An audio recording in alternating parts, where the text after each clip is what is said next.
now known as the Saugeen Ojibwe Nation, as the traditional keepers of this land. We honor them for having lived here and cared for this land from time immemorial. We appreciate the opportunity to live, work, and play in this beautiful place. You're watching Rogers TV.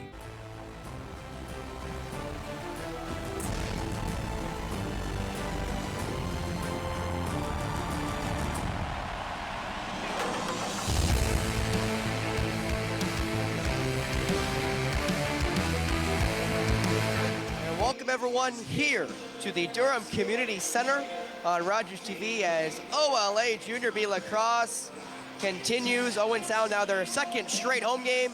Big win yesterday against Welland as the Orangeville Northmen make their way to Durham here tonight. Spencer Byers alongside me, Steve McCarthy. And Steve, obviously yesterday was a must-need win. Now tonight, maybe a little bit bigger, Steve, as they are tied with the Northmen in the Midwest Division standings with 4 wins each. Yeah, Orangeville coming off a big win last night over the undefeated Cambridge to sort of tie them up in the standings, along with the North Stars. So yeah, should be a real competitive game today. That it definitely should be. From the U91 ticket drive, James Bowers. As the captain of the Orangeville Northmen, we'll do a ceremonial face-off here before the national anthem. And James for today's ceremonial face-off. You mentioned that they just beat the Highlanders in their most recent game to stop the Cambridge undefeated streak at 4, while their only loss comes to the still undefeated 7-0 Elora Hawks, who look to again be the quality of the OLA division. Yeah, without a doubt, this is the strongest division in Jr.B lacrosse in Ontario. They're all, you know, from top to bottom, they're all competitive teams. Thank you. Fans, at this time, as you see there, the Port Guelph Eagles are the only team not doing well. And again, as you mentioned it, Steve, playing against those 4 heavyweights, it's going to be hard to do it. Yeah, they're far better than their 2-6 record would indicate.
And with that, we get ready for some Jr.B lacrosse. You see there the North Stars on your screen get quite a few guys back from suspension yesterday. Talon Brown, Jackson Ray, as well as Logan Clagus, all defenders, all good defenders, might I add. So they'll be, it's assumed, Steve, pretty big factors here tonight for Owen Sound against Orangeville, especially since they didn't play yesterday. They should be pretty well rested for tonight.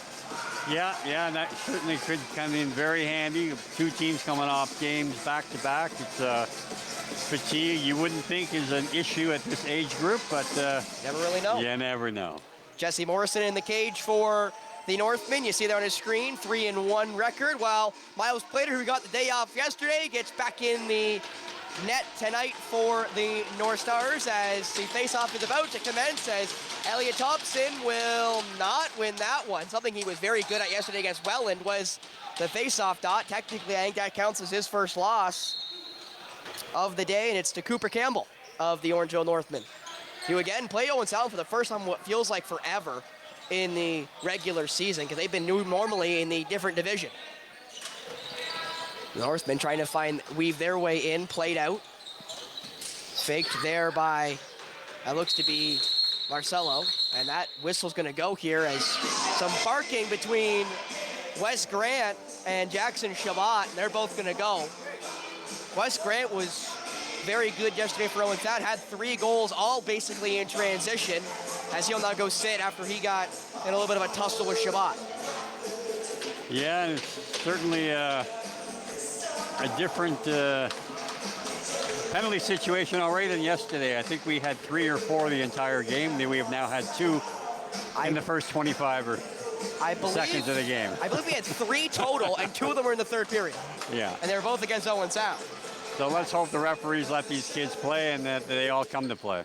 And that shot low by Everest Blom-Wickens, who also did not play yesterday due to, I believe, an injury from what we were told, but he is now back in the lineup. He'll be a good offensive option for this North Star team. 2 minutes for cross-checking.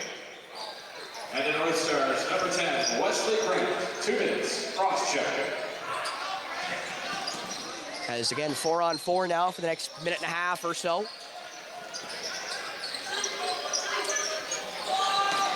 Carriero right at Plater was saved, but came right back out to Nolan Sanderson.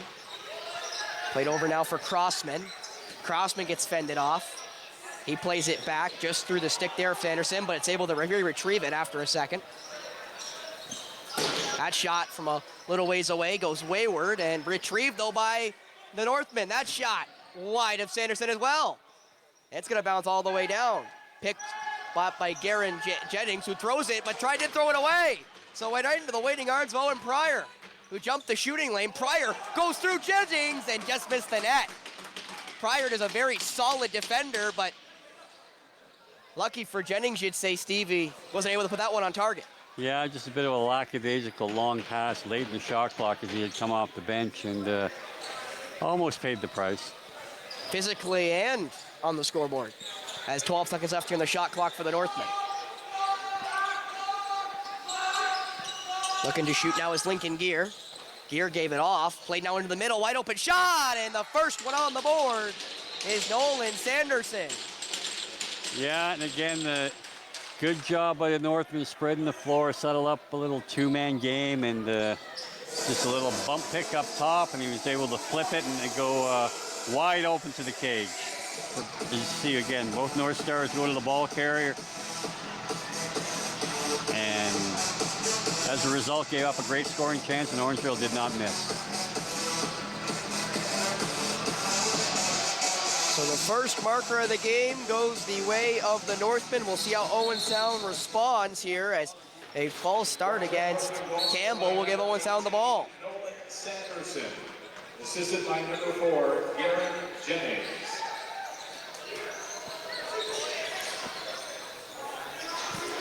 As Owen Sound now still trying to fight through the 4-on-4. They will go back to 5-on-5 right here as that ball misses Moran. Carter does catch it. Got 10 left to work here behind the net for Laycock. Laycock looking for an option, never found one.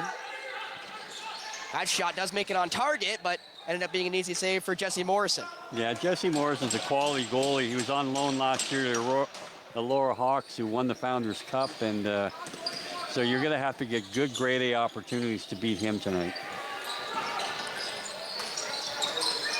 Javiero played a little pass the parcel there with Garen Jennings. Jennings will play it back off.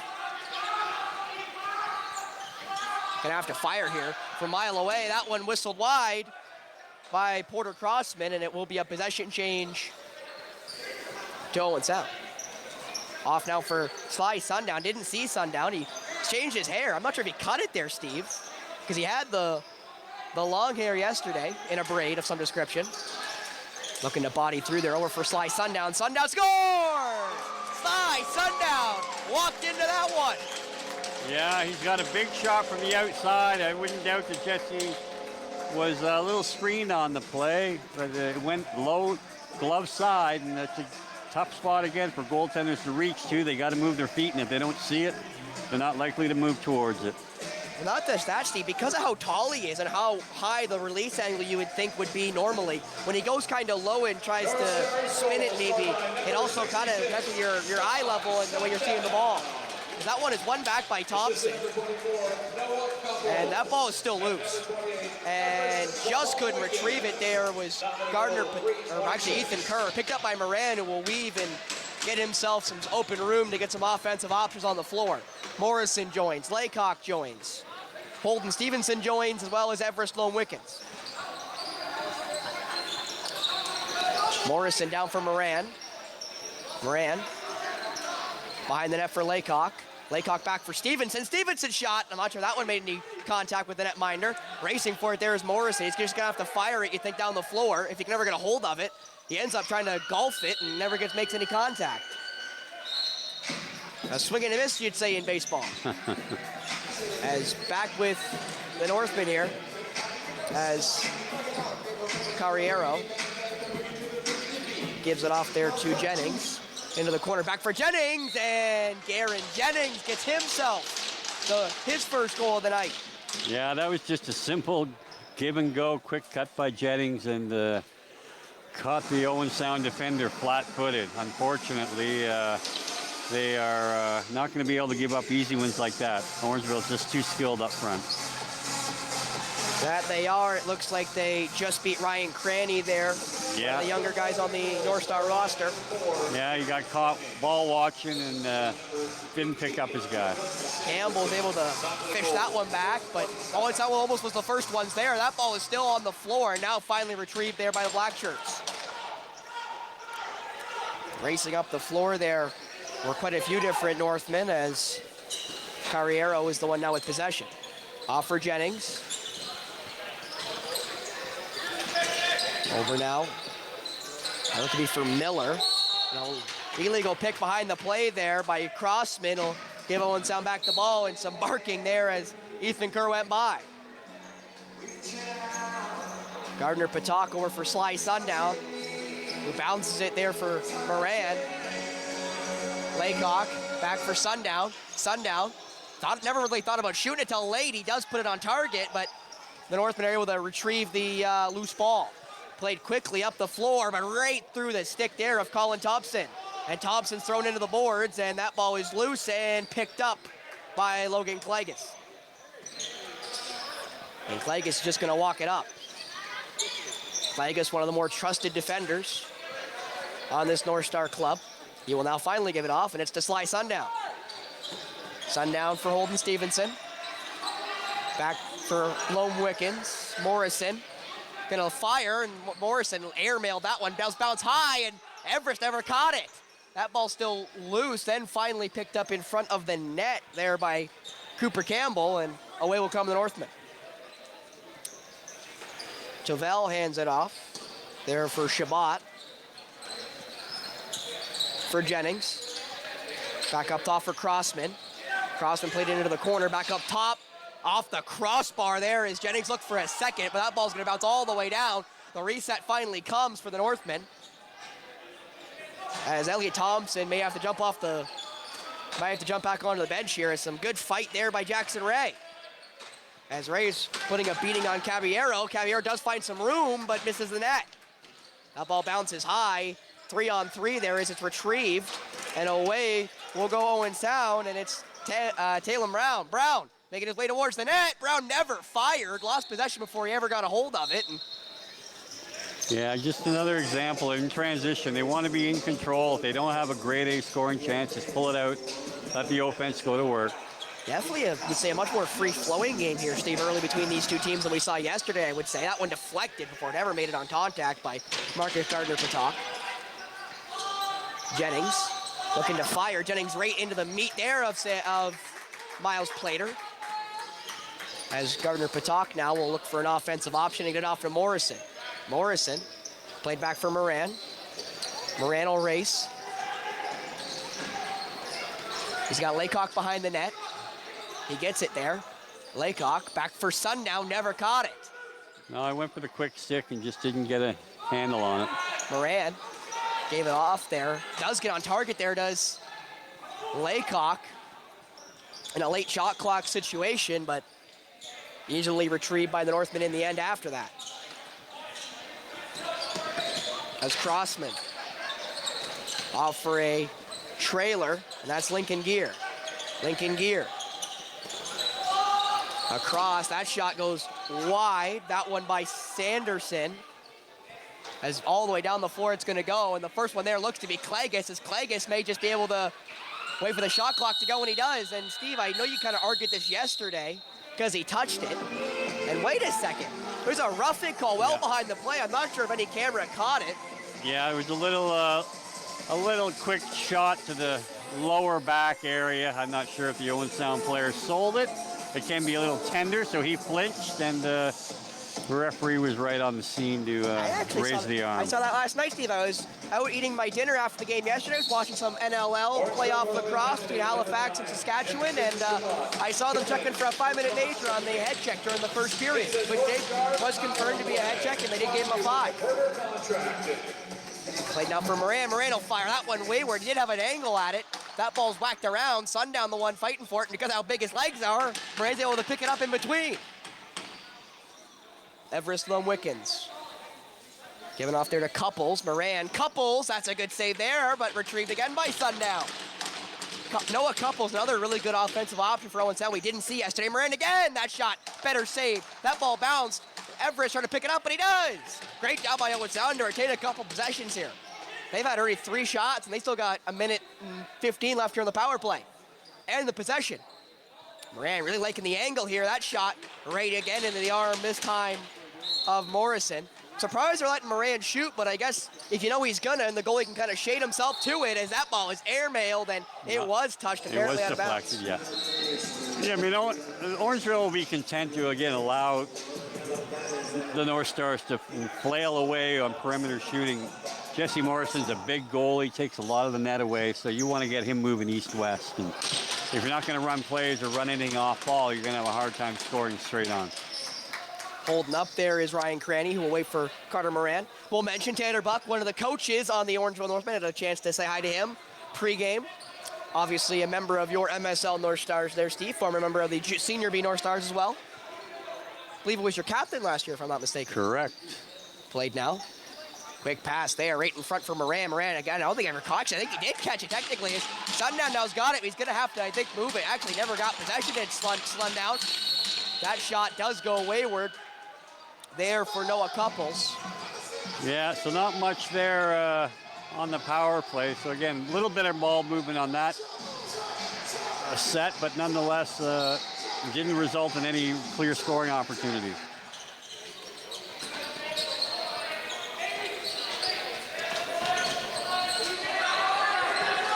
As that penalty is about to expire, the Northmen will try to run their set now, halfway through this first frame. The late runner comes on, going right into the play. There goes Shabbat. Shabbat back. Jennings puts that one wide. Now looking for the angle is Carviero, right into the stick there of Plater. And the whistle's out going to go, and it's going to be a cross check. And it's Ethan Kerr going. Okay. And Steve, I think this is going to be one of your pet peeves of the referee, not beside the play, but the referee 120 feet away. Yeah, I mean, no doubt he has a clear vision, but I mean, I would think officials have to defer to one another and allow the guy closer to the play with eyes right on it to use his discretion whether it warrants a call or not. And apparently they're not on that program. Power play now for the Northmen. That shot right into the stick there of Miles Plater. It seems like that's somewhere they're targeting Steve here, as that ball got thrown right to Marcus Gardner-Patak and stolen before he ever made a real attempt with the ball.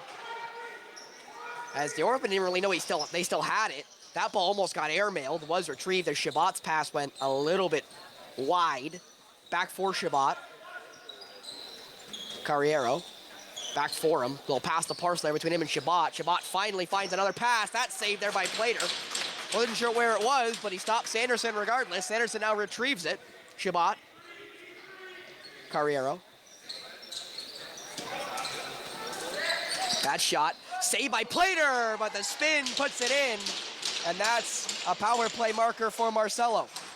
Yeah, and you just see the difference in the power play with Orangeville and Owen Sound. Orangeville running set plays, getting different looks, and resulting in good scoring opportunities, where Owen Sound was not quite as organized first time around. Orangeville Northmen scored by number 13, Marcelo Carrero.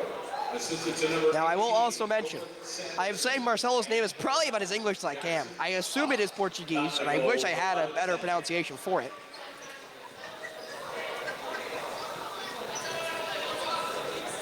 But until the intermission, I have a chance to preferably ask him. Carriero's going to be, I guess, the way I go with it. Thompson versus Campbell. One out time by Campbell, but right into the boards goes Claggis and Ray. Whistle's going to go with some late shoving there between the Northmen and Elliot Thompson. That was Colin Thompson. A couple of Thompsons competing hard. Different spellings, might I add.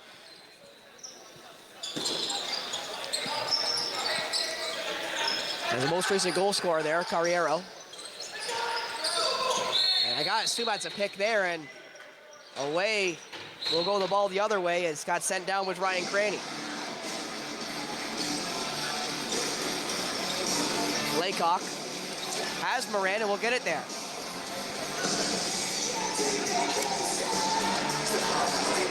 Laycock for Morrison. Got 10 left to work here on the shot clock. Morrison for Moran. That shot deflected off Hutchinson. Lone Wickham's got a hold of it. Gonna have to fire from a mile away was Laycock, and it ended up being saved there by the netminder.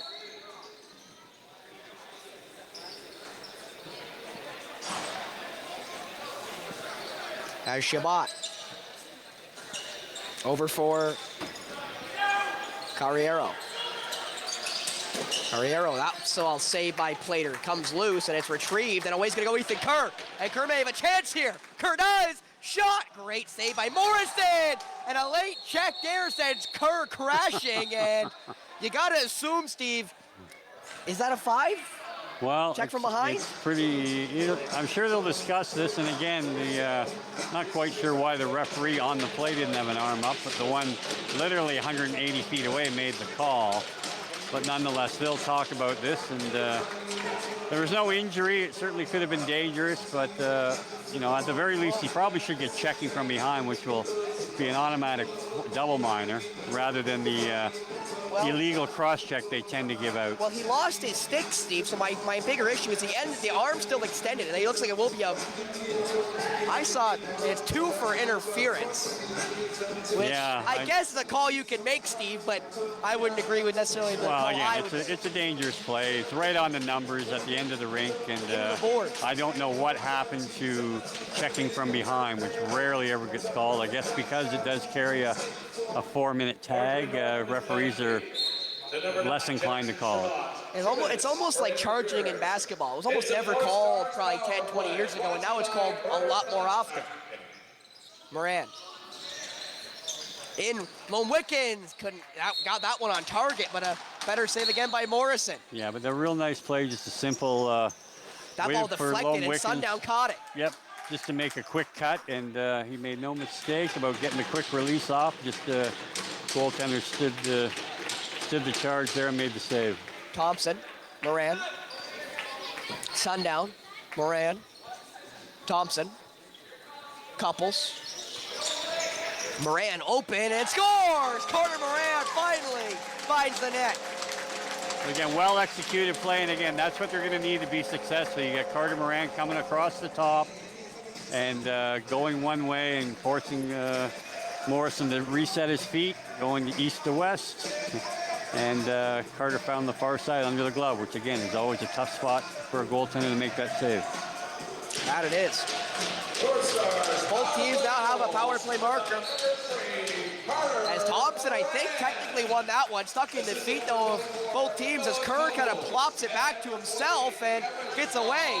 And that caught him high. There's a whistle. It's going to be an unsportsmanlike going behind the play to Cooper Campbell. And whoa, Kerr got a hold of that. Look at you, Colin Thompson again. Are they going to send both or just Kerr?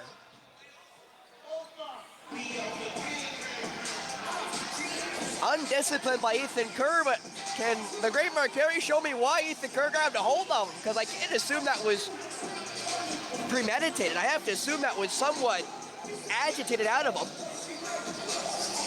Well, they got caught on the retaliation there because there was a technical coming up to Orangeville initially, so it negated an opportunity on the power play again with the retaliation. So not sure what was done or said, but it's going to create a little 4-on-4 here for us.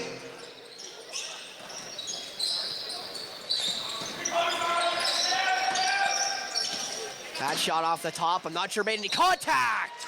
And they're gonna say that one beat Plater. It was a rebound caught by Garrett Jennings, who gets his second of the game. Yeah, and unfortunately Ryan Craney then again was victimized on a two-man game. Got picked off here up top by Jennings, and in no man's land, the initial shot. And I don't know, Steve, did that beat him?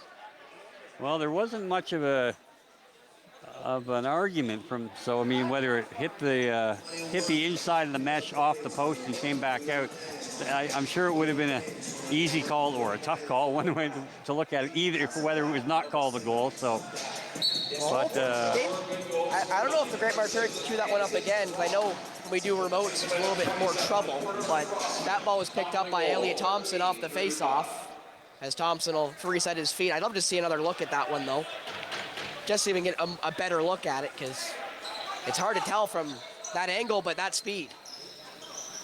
Nice bump there, Couple right into the stick there. And that almost an out call. Great job by Couple. We'll get back possession. Couple gets hauled down, and some shenanigans down at the far end will now send the Northmen the other way. Technically 3-on-3 with the 4-on-4 here. Jennings off the bench. Got stopped. That shot saved by Plater. Off the foot by Shabbat.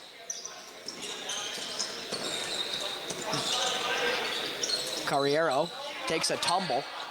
Passed in front. That shot and in the crease just before Lincoln Gear could get that one off, but that almost looked pretty by Gear. Yeah, great athletic move on that crease dive, but yeah, it's just, it's not. Nice pass in front, and Laycock interrupts you there, Steve. Yeah, again, the fast-paced action. I got to get my words in quickly. But now away will go the Northmen. On a break is Gilmore. Gilmore gets it on target, and I think a whistle going against Moran for illegal cross-check. Oh. Again, this is another tough call. And the crowd give their dismay. I mean, you've got a player that's barreling 100 miles an hour towards your goal crease, and he was engaged the whole way. It's not like he just caught up and rear-ended him. So he may have given him a push, but certainly didn't look like it well, Steve, needed to be a call there either. But nonetheless, is it the extension of the arms, just like hockey, where it's if you extend the arms? Technically, or is it more up to discretion? Again, the cross-checking, illegal cross-checking, it gets used quite liberally anymore, and it seems to be the call of the day for officials. But nonetheless, it's going both ways, so I don't think either team has much to complain about. True. Carriero gets him back on the board, and that power play lasted all of 17 seconds. But if you're the North Stars, you do not want to get into a situation where you're constantly playing a man down or even 4-on-4 situations against Orangeville. They have all their guys up front can score. There's no weak links here, and as you can see through the score sheet already, there's a lot of guys been on it, and you can't give up those opportunities, and they've already dug themselves a little 5-2 deficit.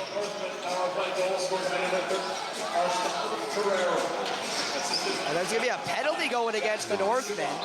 Miscommunication by Owen Sound gives the ball away, but they're going to get a power play here. Well, as I was looking down trying to get a hold of Marcelo Carriero's numbers, because as away for 2 or less will go Porter Crossman. Carriero only played one game. He had 1 goal, 3 assists in that lone game, with only 2 goals tonight. Yeah, he's a very skilled offensive player who may have very well been away at school and not available early on, but yeah, he's a dangerous guy to have out there for Orangeville. As Couple now start with it. Lone Wickens. gets it back from Laycock. Orangeville Northmen Couples. penalty number 27. Moran. Porter Crossman. Couples. 2 minutes illegal cross Back checking. there.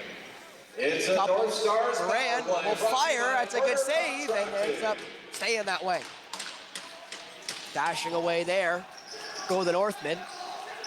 Got to get it over. They do. That might be almost over. It was caught just before the glass as Hanson Ron will have possession.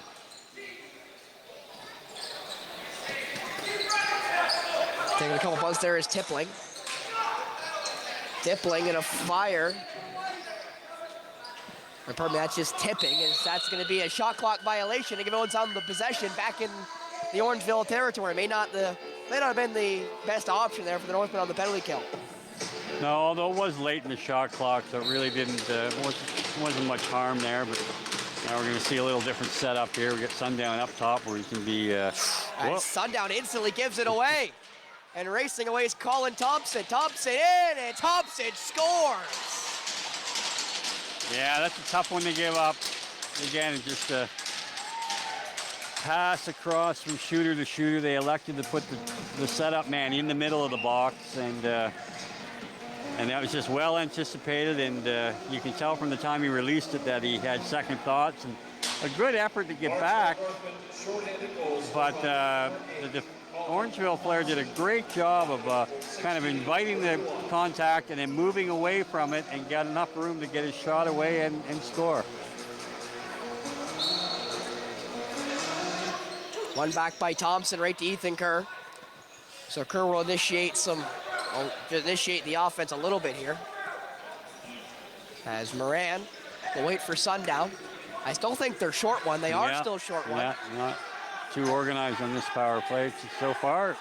Sundown played back there. Sundown just couldn't catch that one. Whistle's gonna go, and it's gonna go back there to Orangeville, and they've got a break. Surprised he didn't make it all the way to the net there for Cooper Campbell, but fended himself off, giving off now to his captain there.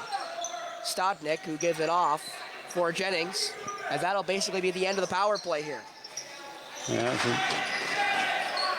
they're getting their opportunities on the power play. They're just not doing much with it. A power play goal, but also give up that shorty.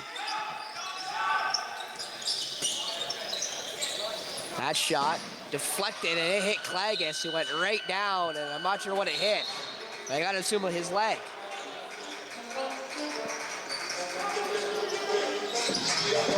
As Moran got bumped there, never ended up getting a hold of it there between him and Thompson. That ball bounces away, and Everest goes down. Chance here on the break, back for Thompson, who never caught it. And now running up the floor there, kind of labored, and a couple extra bumps there to Calder Adams. He'll go off. Moran will fire right into the shoulder. Retrieved by Hutchinson. Hutchinson will fire. That one bounced away. I'm not sure if it touched a banner or not, as it's bumped, and back for Sundown. We've got lots of time, 20 seconds left in the shot clock, so plenty of time here to set something up offensively. Sundown right into the netting there. That ball passed up. It ends up hitting the chest there of the offensive player. Passed around there on the floor like hockey, and finally retrieved there by the Northmen. Played back to Sanderson, who's going to take the walk. And right now, the Northmen are short one. They finally get their fifth guy on the floor as it makes its way to Carriero. Off the top there, that's a save by Plater. No, North Star makes his way to the ball first as Ray does finally get a hold of it. Over now for West Grant, as now Wayville will come. With about a minute left here in the first frame, and well, it's kind of gotten away from him, unlike yesterday. Last minute of play in the first period, brought to you by the Owen. Morrison lost it, and it goes right into the waiting arms there of Gage North. Actually, pardon me, goes right into the waiting arms there of Dash Adams. As he gives it off, that shot whistled wide by Ty Tovell. Goes right into the hands of Noah Couples. Couples trying to swim around. He's going to get met and going to get pushed down, but the whistle will go and give Owen back the ball, so Couples will not be harmed for it. In front for Laycock. Whistle's going to go here. Caught him high, I assume with some sort of cross-check. So a chance here for Owen Sound to get a double possession here. Moran fires right into the stick there And with the last 24.5 seconds left here in this first frame, away will go Dash Adams. And a power play chance here for Owen Sound, and I'm surprised I don't see Plater going to the bench. Actually, we got Flooney in net. They made a goaltending change after the last goal, but I never noticed, Steve. You got me. Yes, they did. But yeah, again, because they're on the power play, I guess they don't think they need to go up an extra 2. Moran. Right in front, low Wickens. Good save there by Morrison. But again, that play's been very successful for them. They've run it 3 times. It's created 3 great scoring opportunities. Is that all for Lone Wickens, or was one for Moran? Well, one was for Moran when he scored off the same play, but coming off the other side of the floor. So you would hope to see that they continue to try to execute that, because the looks have been there every time, and they're going to need some goals here, down 4 after 1 period of play. 2 power play and 1 shorty for the Northmen. Contributing to that 6-2 lead after 20, Steve. And obviously Owen Sound's got to do a better job here on offense, but I think those penalties are something they're going to have to watch out for, because this Northmen team has been potent on the man up. Yeah, I mean, again, they're extremely. First of all, they're well coached, both front door, back door, and in the head coaching position. So, you know, they're very disciplined. Not to say they don't play with an edge and they don't play with some tenacity, but they certainly, you know, as you'll notice more often than not, when they don't have an opportunity in the transition game, they're more apt to pull it out, be patient, where Owen Sound gets a little carried away sometimes and lets some scoring chances that aren't really there try to force them. Well, with that, we're right back with my first intermission interview with the Orangeville Northmen leading point getter, Lincoln Gear. Stay tuned for that as you continue to watch OLA Jr.B Lacrosse on Rogers TV.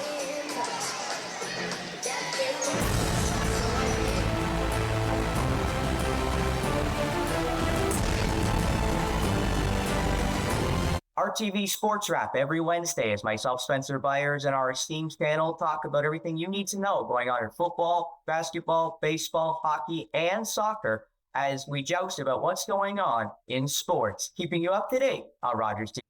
Hi there, my name is Tracy Hinchberger, and I represent the Kincardine District Chamber of Commerce. I hope you will join us for our next segment of Chamber Chat on Rogers TV, a fascinating behind-the-scenes look at some of our member businesses. You'll learn more about local special events, restaurants and retail, not-for-profit organizations, and services in this community. Check out our schedule at www.rogerstv.com for more information. I can't wait to chamber chat with you soon. Sports is life. It's clear-cut.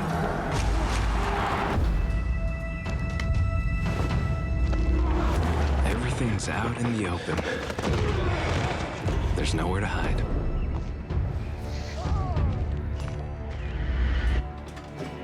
I had to prove myself more than anyone else. You must be so proud of your son. He's gonna go pro. The sky's the limit.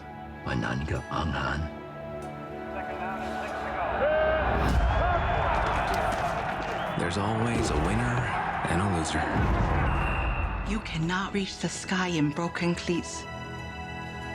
Of course, I always want to be the winner. And I did reach the sky. Norman Kwong, the first Chinese-Canadian professional football player, still holds records to this day. He retired from the sport in 1960 and later became Lieutenant Governor of Alberta. Hi, I'm Lynn from Third Eye View, and welcome to a brand new season that we're looking forward to. We have some return guests and some brand new guests. And in the meantime, enjoy the rest of your summer. Stay safe.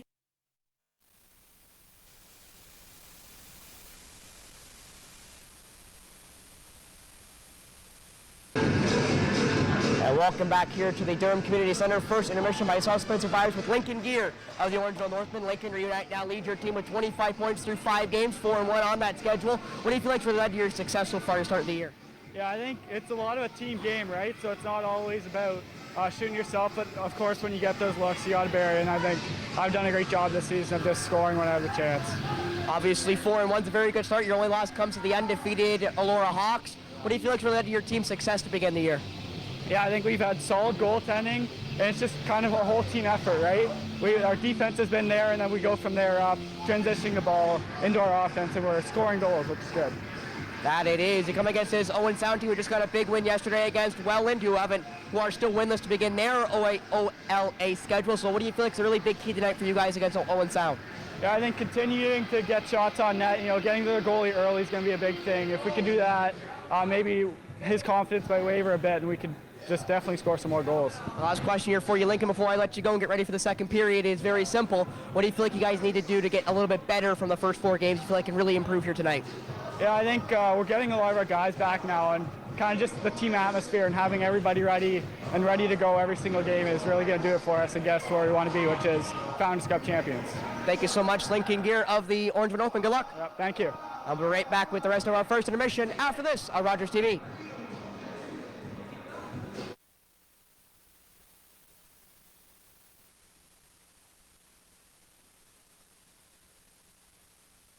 Hi, I'm Carol Merton, host of HealthLink on Rogers TV.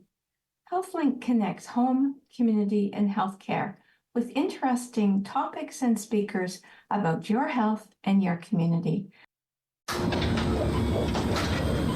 This is a perfectly healthy child. What's unhealthy are birth alerts, a racist practice that may stop this Indigenous mother from going home with her newborn.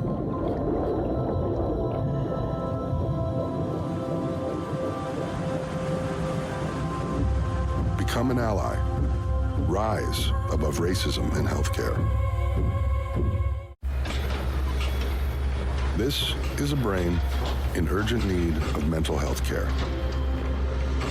But because 3 out of every 4 Indigenous people experience racism in healthcare, she may not get the help she needs.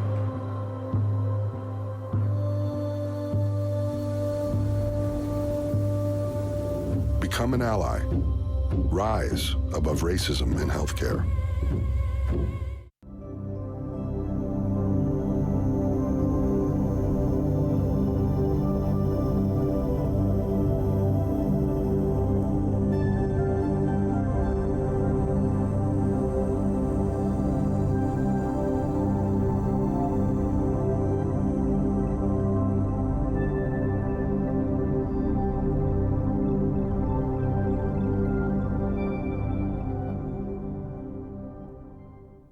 Hi, I'm Carol Merton, host of We All Belong, Our Neighbors, Our Community, a new Rogers TV series promoting the diversity of our community in Grey County. Please join me on Rogers TV.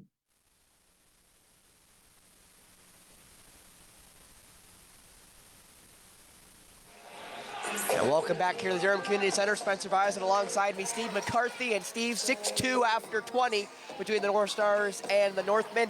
What do Owen Sound have to do to be able to beat Jesse Morrison, who's been so good tonight for the Orangeville? Well, I think they have to take a page out of the book that they used last night. Although this is a much tougher opponent, they did a great job moving the ball, getting guys open, working off ball, setting picks, moving off them. Tonight, it's been a lot of individual efforts, a lot of perimeter shooting, and they just really haven't had a flow at all on offense.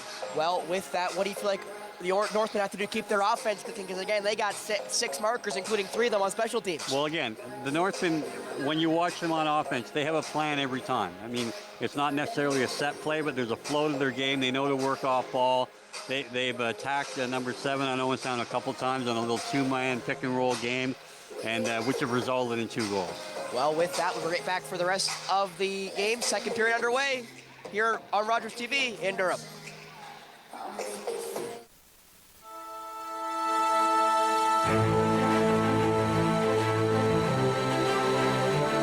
Hi, I'm David Shearman, host of Politically Speaking on Rogers TV. Join me this fall for more interviews with our local, provincial, and federal politicians. Politically Speaking on Rogers TV. Hi, I'm Ian Boddy, Mayor of the City of Owen Sound. Whether it's improving our parks, fixing roads, or planning our future for the city, it impacts all of us. Please tune in on Monday nights at 5:30 to Rogers TV or owensound.ca to become informed. Your support and your knowledge and your feedback is important to us, and having the knowledge of what's going on is really important in the first step. We invite you to play What's My Line? Welcome, Mrs. Baker. Those folks over there need to guess your extraordinary occupation. Are you an entertainer, Mrs. Baker? Yes. Do people come to watch you perform? Yes. Do you travel for work? Yes, I do. Do you ever wear a special type of costume? Yes. Is your job, physical? Yes, indeed. Are you a member of a team? Yes. Are you a professional baseball player? Yes, I am. Created during the Second World War, the All-American Girls Professional Baseball League included 68 Canadians. One of its brightest stars was my mother, Saskatchewan's Mary Bonnie Baker, a pioneer for women in sports. RTV Sports Wrap every Wednesday as myself, Spencer Byers, and our esteemed panel talk about everything you need to know going on in football, basketball, baseball, hockey, and soccer as we joust about what's going on in sports, keeping you up to date on Rogers TV. Always their perception maybe is different than ours up here, but nonetheless, Owen Sound can't afford to take any more penalties. And welcome back here to the Durham Community Center. Second period underway. A face-off violation gives Owen Sound the ball here. With a power play, they collected with 24.5 seconds left in that first frame, so they still have a good minute and a half on the power play to work here and get their first marker of the period. They try to get themselves back in this one, down 4. Couples fires, that one saved, goes right into the waiting arms of their captain, Static. And Static plays it quickly up, Thompson in, right into the stick there of Plater, who is back in for Flooney. Flooney was put in there at the very end of the first period, but Plater is back in. So I'm not sure if that was just for, I'll say rest purposes, if you will, Steve, but he is back in the cage now. Yeah, probably just to give him a little breather, let him know that they're not looking to have blame on him. What a shot there by Lone Wicken, just couldn't beat the post on that one. As away come the Northmen here.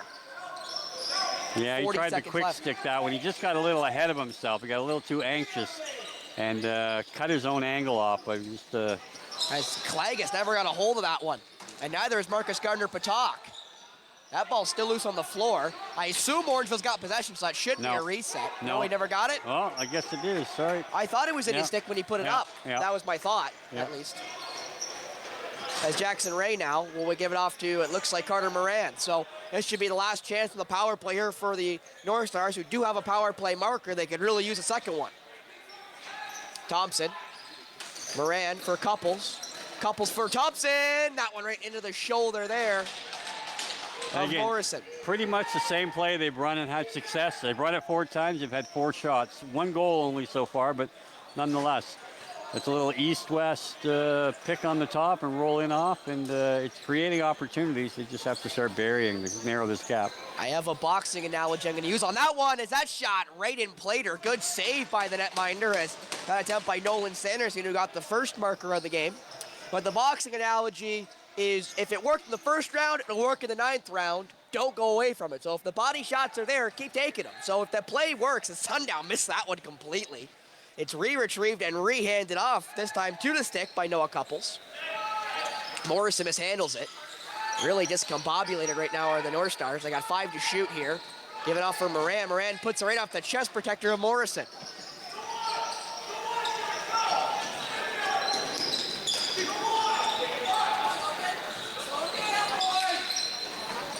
Right in for Jennings. That shot beat Plater. Looked like he faked him the wrong way as that's a 7th there, and Jennings gets his 2nd. And again, just a great individual effort by Garen Jennings. And again, it's just a simple little feed and follow your pass, quick cut. And again, his defender just didn't pick him up early enough. You can't be chasing a guy as talented as Jennings to the net. So these young North Stars are getting schooled a little bit here on the defensive end today. So. As Pryor trying to finish his check there up against the boards. Well, actually, correct myself there. That's Garen Jennings' fourth of the night. Third of the night for number 4. That ball finally comes loose, and the Orangeville got it. And you gotta hope, Steve, that frustrations won't take over here for Owen Sound. That ball passed, and it never got to its target as Ethan Kerr, or actually, no, pardon me. That actually looks to be Talon Brown buried, who was in front of him, and that was Jackson Shabbat. And again, actually, no, it was Ethan Kerr, pardon me. As Garrett Jennings giving a couple extra whacks there to Elliot Thompson, which will change the possession the other way, or is it a minor? No, he's gonna get and he got an extra 2.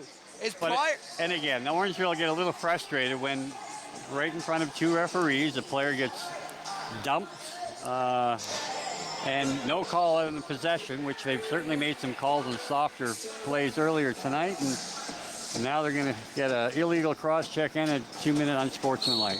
And now, he's got another one. Is that a match? No, that's a 10-minute misconduct. So now someone will have to serve those minors, so there'll be essentially 2 men down with respect to actually, no, they won't, Steve, because there's 16:49 left on the clock. So that 10-minute misconduct plus double minor. Yeah, but well, they still have the guy for the 4 minutes. So I thought he have to leave the floor, but he is able to sit in that bench for the whole 14 minutes. That's the second time they've been picked off the top on the power play. And that's Colin Thompson who takes the bump there from Couples. And Colin Thompson can take a beating for his trouble. He does lose that ball. Couples might get thrown down here as and some more rough stuff here behind the play. Finally picked up possession there was Wes Grant. Colin Thompson definitely seems like the agitator for this North Star team, or for this Northman team, pardon me. He seems to be right in the thick of all the real rough stuff behind the play. Every team's got to have one. Couples, that shot, save there. I'm not sure where, but it is trapped there by the Northmen. Again, this, they got to really make some hay on this 4-minute opportunity, and so far their first 2 possessions come away with zeros here. So it's a North Stars power play brought to you by Burger Contracting. They've already used up a minute of said 4-minute double minor.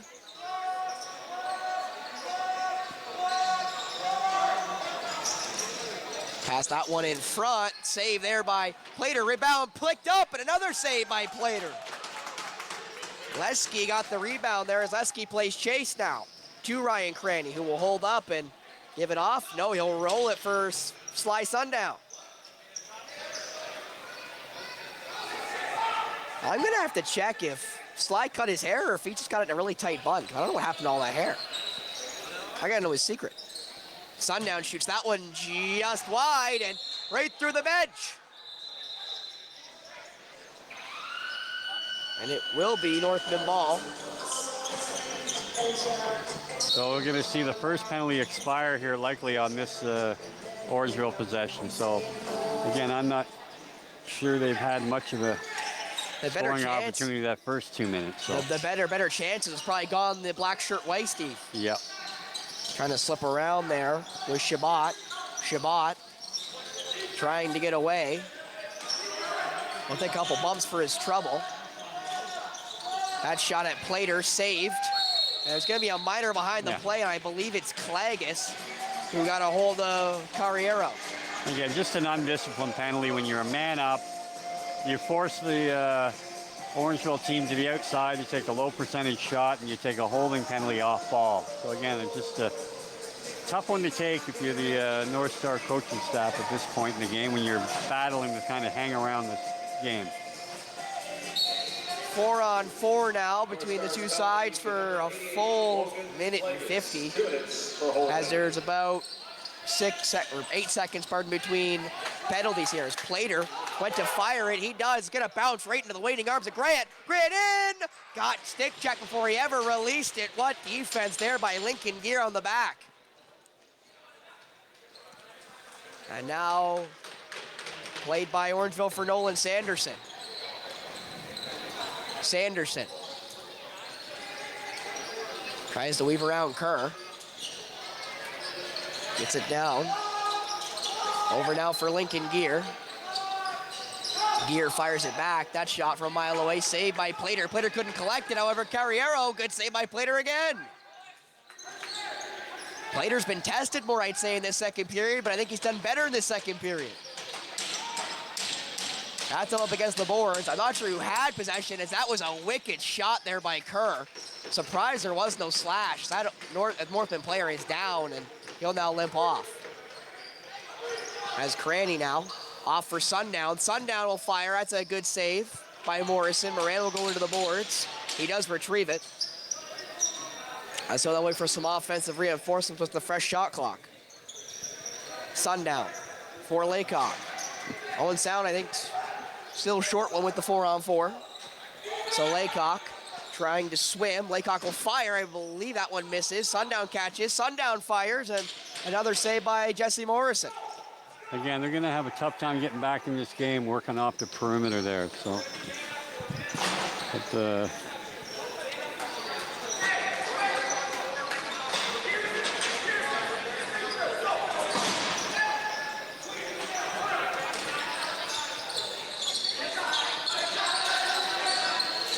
that shot saved by Plater. Plater's got one guy well down the floor, and it's Klages who couldn't catch it.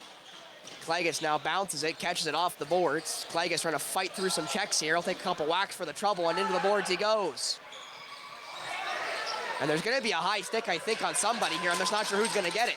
As Klages throws it on target, and who's going to get the high stick? Because there's about 3 different red black shirts chasing after 8 double 8s there. As Klages, you could say, made up for his minor. Trying out the draw penalty. As away will go Preston Gear.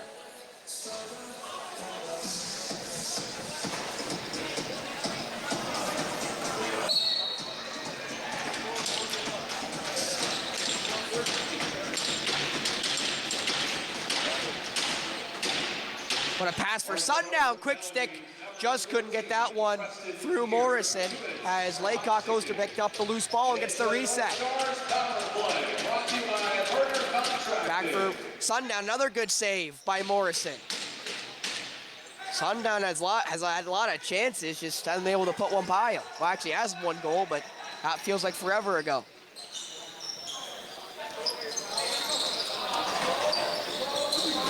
Thompson trying to get around. Not able to beat Callan Brown, and Brown will put him up against the boards. Brown will knock it loose, but he'll lose the possession.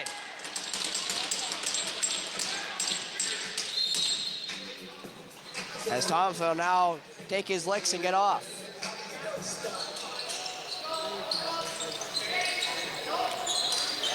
As Gear there is engaged with a North Star. And again, like, the referees are both watching it, so either call them all or don't call anything, but that's what the players get a little annoyed with inconsistencies. That save there by Plater, lost possession of it. Carriero got clipped, and they're gonna call that a possession.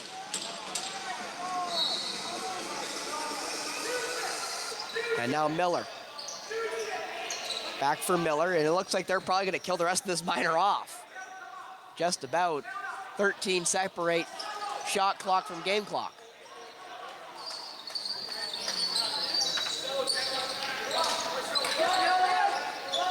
Looking to shoot there was Miller. Miller will put it on target, but it's saved by Plater, who's got a wide open Taylor Brown.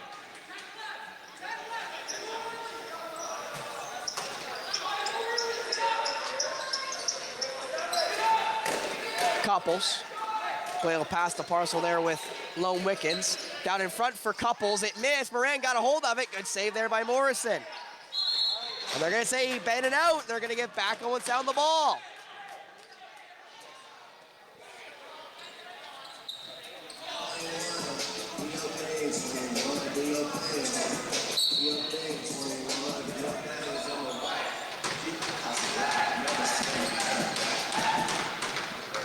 Well, another good kill there by Orangeville on the man down.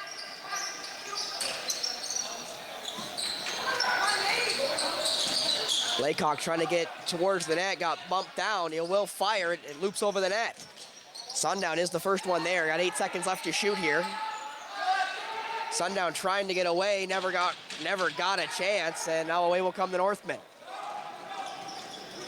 I think it really hasn't affected this game too much, Steve, is the short bench. Both teams have the short bench to the offensive zone, which makes the defenders have a heck of a hike to try to get away.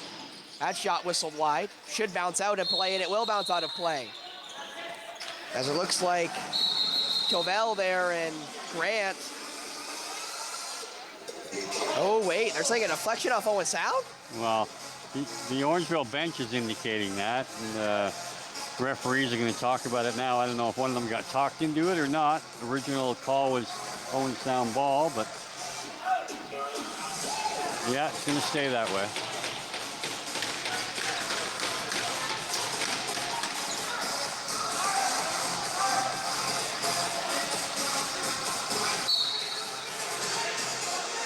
Don't be bullied, referees. Listen to those coaches. Morrison. Morrison back for Laycock. Laycock in, and Nate Laycock finally gets Owen Sound back on the board. And again, just to reiterate what we talked about earlier, just a simple little two-man game. Nate Laycock comes up, sets the pick for Morrison. You'll see it develop here. Comes across, little bump on the back. Both guys go to the ball carrier. Nice executed pass and a reach around. So great job by the two right shooters there.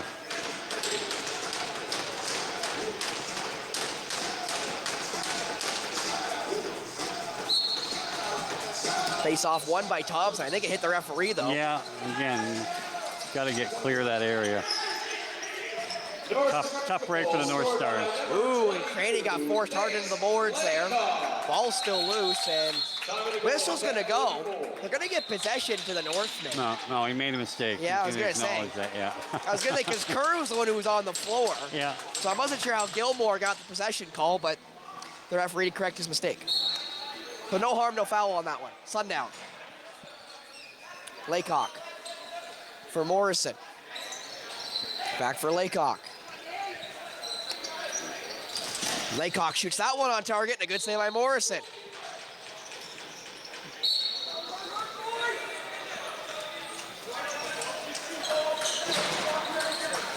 Lincoln Gear now, who you heard from during the first intermission.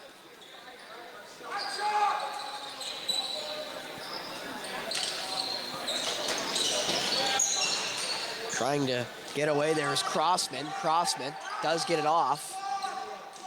As to Carriero, that ball gets long, ball gets loose, and away goes Jackson Ray.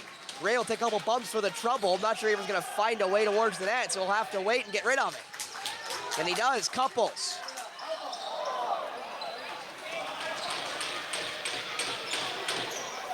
Give it off down to Laycock. Laycock got 8 left to work here. Couples. They just have to fire. He will. It's a good save. That ball bounced. Everest tries to get a hold of it. Now retrieved by the Northmen. And away they go on a break. Couples off the post. That attempt there by Evan Miller. Caught by Preston Gear, who will hand it off to Marcelo Carriero.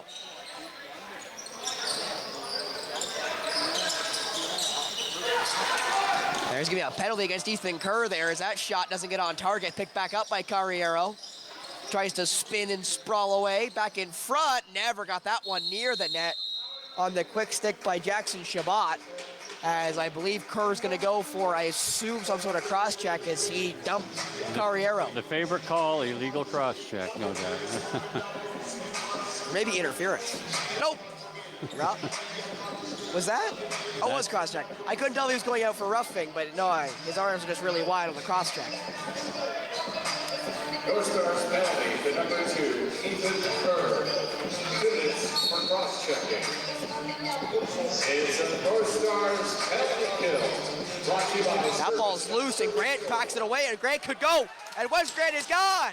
Grant in. Gets it on target, but almost lost his footing there. I kind of saw him slip on the final step. Well, I was waiting for that far side, short side shot that he capitalized on yesterday, but changed it up a little. put it on film too much yesterday. Played in front now. That shot saved by Plater. It's going to go wayward and right into one of the banners. Actually, say that it hit off the floor. Yeah, they're going to say it got pounded into the pavement on the twist there. So Shabbat won't get the credit as trying to dash away. There goes Cranny. Too many men going against Owen Sound. That ball bounced away. Pryor goes to retrieve it. It's batted, and it goes right into the waiting arms of Calder Adams. And Calder Adams will run it into the floor here. He's going to run it right into trouble here. Yes, he is, and he's going to get fourth down for it. And somehow got possession. He got back to his feet somehow. And they're finally going to call the possession the other way.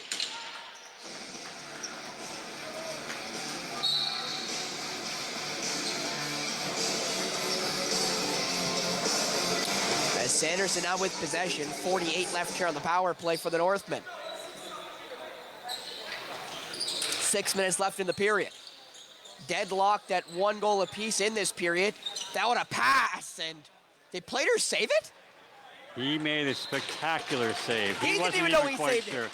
Ended up in the back of his leg guard, but a great look by Orangeville. And that was Marcelo Carriero looking for his third on the power play, no less, meaning he's got 2 goals already on the power play, and Miles Plater just robbed him blind. I get the security camera, Mark, because I got to see that one again.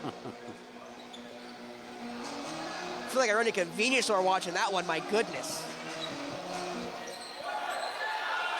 As nice move by Laycock. Laycock in! I think he stepped in before he shot it.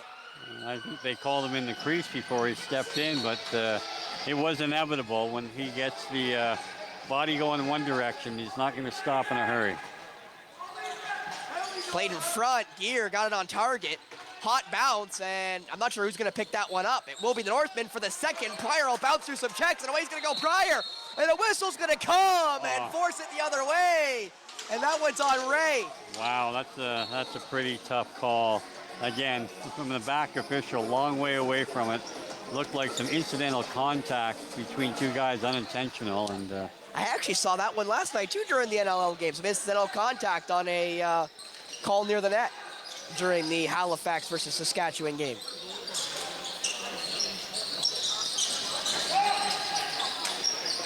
That shot saved by Plater. He's had a spectacular period, you'd say, Steve. He certainly held them in this game here, only giving up 1 so far, and it's a 1-1 game in the second period here. Kerr trying to find a way here as he's going to get forced back over half. He does finally get it to Morrison. Laycock. Laycock gets around, finds Moran. Moran back for Morrison. Over now for, that looked to be Holden Stevenson. It never really got there, and that ball will be now a shot clock violation against Owen Sound here. Yeah, their offense is certainly not in sync the way it was last night, and obviously the opponent they're facing is a big reason for that, but just not showing a lot of confidence and a lot of moxie here tonight on the offensive side. That shot whistled over the shoulder of Plater by Nolan Sanderson. Rushing up the floor will go Owen Sound. Tried to get jumped there was Calder Adams, but Carriero missed. Over now for Sundown, who gets it across for Couples. Noah Couples blocked, and Laycock didn't see it, so Laycock was late to it. Does pick it back up, however. Laycock tumbles. Laycock stepped in. Oh, tough break, a great individual effort by Nate Laycock again in his office, 2 inches away from the crease, but that shot saved there by Plater. That ball's going to bounce, and it should go again right into the waiting arms of a North Star, and it does. It's Ryan Craney in. That ball bounced into the netting. And Thompson's asking the referee there a question. There was a hit late, I thought. Well, I think the bench was screaming for too many men, so whether Orangeville got some guys out early on offense, didn't quite pick it up, but nonetheless, we're still going. Some jousting there off the ball. Marcelo Carriero looking to get through Thompson.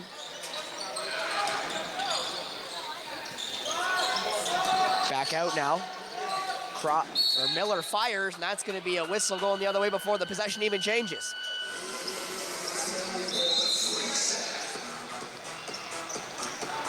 2.5 left here in this second frame. 7-3.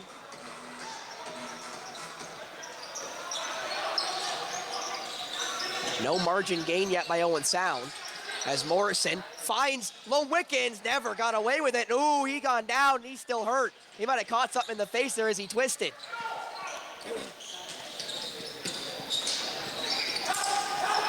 As trying to get away there was Preston Gear, who's getting harassed by Wes Grant.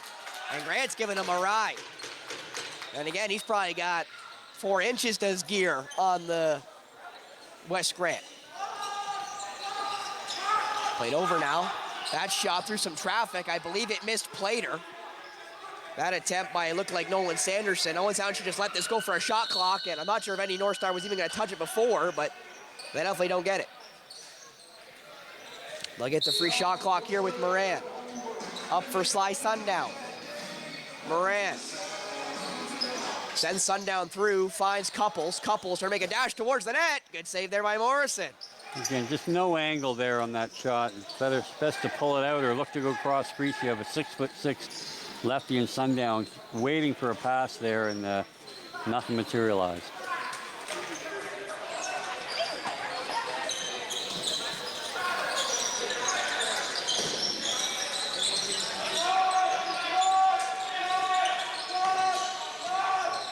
Nice move. Nobody ends up going out at Carriero. Might get his own rebound here. That ball bounces, and it's in some feet here. It is picked up by Carriero. Minute left here in this second period. Last play in this second period. Gotta wonder if a timeout will be used here if Owen Sound can get away here unscathed. Carriero got dumped, and it looks like by Marcus Gardner-Patak, who's one of the less rough defenders on the Owen Sound North Stars, it has to be said. That shot from a mile away, saved by Plater. It comes hot out, and it's retrieved. There's, again, some jousting off ball here. Between, again, I'll say both sides. Maybe instigated by Owen Sound, but by both sides in the end. Yeah, I'm not quite sure. Even though the shot clock doesn't sync up with the time clock, they need goals. So it would have been a good idea to go 6-on-5 at this point, but we'll see what transpires here. That pass in front, Everest Lone Wickens never got away with it. New got dumped there with 2 different guys, and Whistle's gonna come here and wait. I think they're gonna call a wipe or a timeout. No, timeout. Orangeville will call timeout. Now they'll go 6-on-5. So this will be a big stop here for Owen Sound if they want to hang around this game. It's only a 4-goal differential at this point. As you see there, the scoring leaders, Brendan Campbell continues to lead the way, 56 points. You also see Levi Wilson, who I have to assume is the little brother of Brindley Wilson, former Hawk, who led Elora last year. Evan McDougall off last year's team as well, leading the way there for the Hawks. You also see down the list Carter Moran with 32 points in 6 games. Continues to have his way with the Junior B division.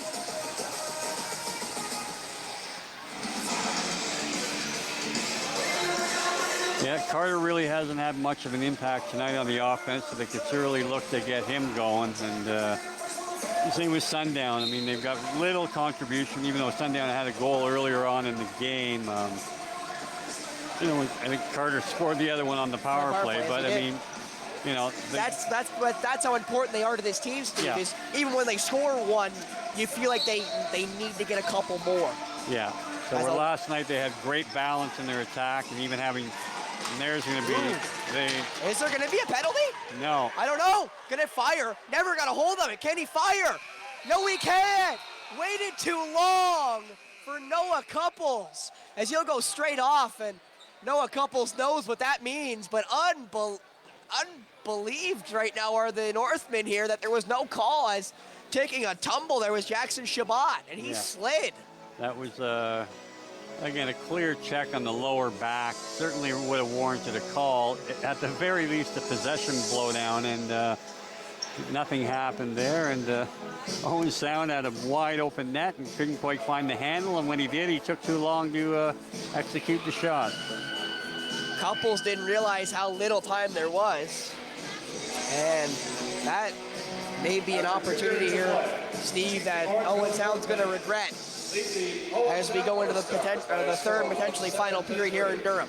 Well, I mean, no doubt, had that gone in, it would have been a sore spot for Orangeville, who were definitely looking for a penalty on the play, let alone to have to give up an empty net goal on the same play as it has. How it ended up, it worked out for Orangeville, nonetheless. But yeah, a bit of a bizarre last 6 seconds of the period. For sure, Chabot had to make the long run from the other end. It just never really got away from Owen Sound, and it almost cost them dearly. But again, Noah Couples just held on to it a little too long. But with that, you'll get a chance to see my interview with Nate Laycock of the Owen Sound North Stars coming up after the break here on Rogers TV.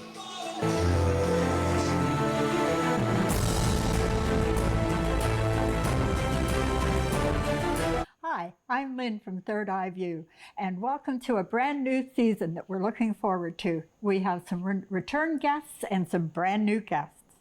And in the meantime, enjoy the rest of your summer, stay safe.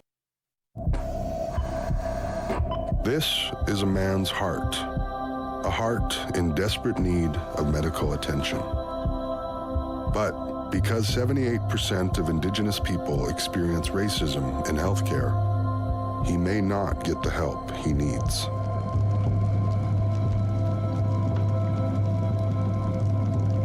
Become an ally. Rise above racism in healthcare.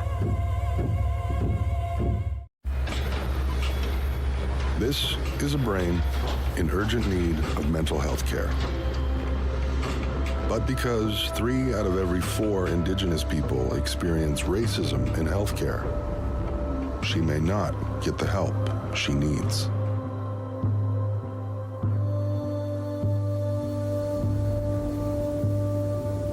Become an ally. Rise above racism in healthcare. Hi there, my name is Tracy Hinchberger and I represent the Kincardine District Chamber of Commerce. I hope you will join us for our next segment of Chamber Chat on Rogers TV, a fascinating behind-the-scenes look at some of our member businesses. You'll learn more about local special events, restaurants and retail, not-for-profit organizations, and services in this community. Check out our schedule at www.rogerstv.com for more information. I can't wait to Chamber Chat with you soon. Hi, I'm Carol Merton, host of HealthLink on Rogers TV. HealthLink connects home, community, and healthcare with interesting topics and speakers about your health and your community. Yesterday, we played a really good team game, solid defensively, solid offensively. Kind of like those mistakes we're making yesterday can't happen today because this team's a lot better than yesterday, and I think we just got to take it to them, work hard and let our goalie stand tall. Had 19 markers yesterday, very spread out offense. You had a couple, Sly, Sundown had a couple. Obviously, Carter got a couple for himself. What do you feel like really led to that balanced offense yesterday? I think just playing as a team and kind of committing to the offense. Like, we have plans, we have plays that we have set in, and we just got to trust them and trust our coaching.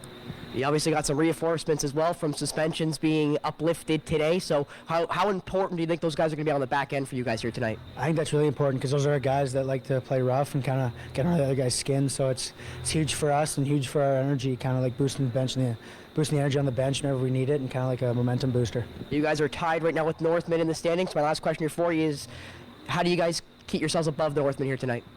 Just play our game, commit to the offense, commit to the defense, trust the process. I think everything will go well. Thank you so much, Nate Laycock of the Owen Sound North Stars. Good luck. Perfect. Thank you. Back with the rest of our second intermission after this on Rogers TV.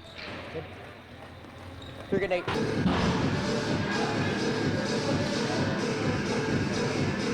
And welcome back here to the Durham Community Center. First.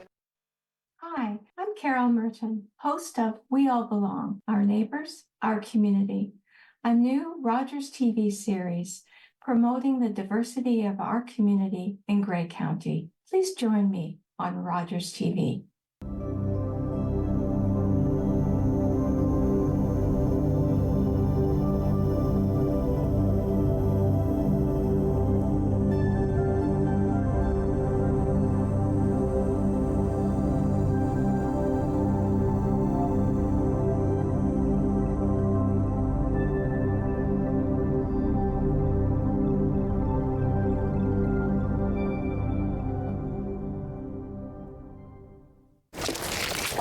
For me, the end was just the beginning.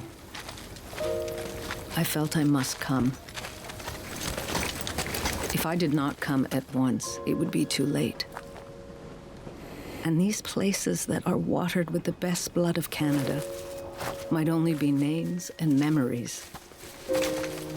I see it in the soldiers, the grief I know so intimately.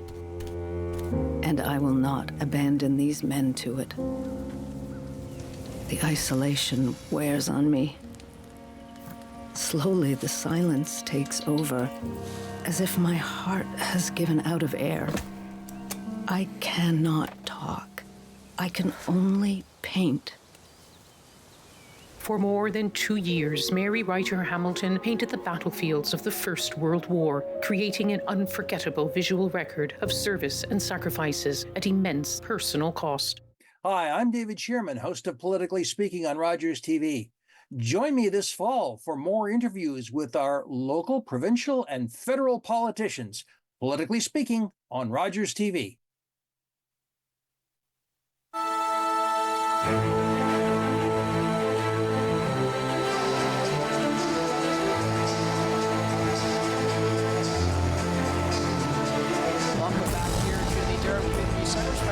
Alongside Steve McCarthy, 7-3 after 40 here in Durham, Steve, and 1-1 were the goals after that second period, in that second period. So I guess, is there anything on offense, especially for Owen Sound right now, you think they got to change to be able to get some more on the board? Well, again, they have to play with some confidence and a little bit of urgency and not settle just for a shot. I mean, they need grade A scoring opportunities to beat Jesse Morrison.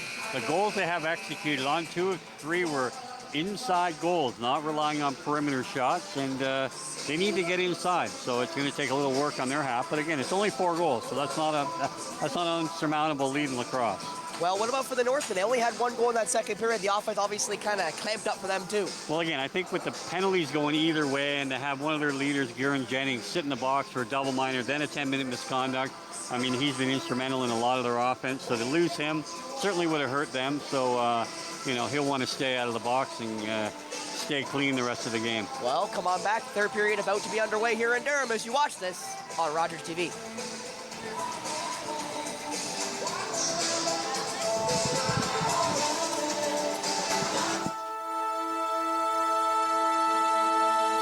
RTV Sports Wrap every Wednesday as myself, Spencer Byers, and our esteemed panel talk about everything you need to know going on in football, basketball, baseball, hockey, and soccer as we joust about what's going on in sports, keeping you up to date on Rogers TV. Hi, I'm Ian Boddy, Mayor of the City of Owen Sound. Whether it's improving our parks, fixing roads, or planning our future for the city, it impacts all of us. Please tune in on Monday nights at 5:30 to Rogers TV or owensound.ca to become informed. Your support and your knowledge and your feedback is important to us, and having the knowledge of what's going on is really important in the first step. This is a man's heart, a heart in desperate need of medical attention. But because 78% of Indigenous people experience racism in healthcare, he may not get the help he needs.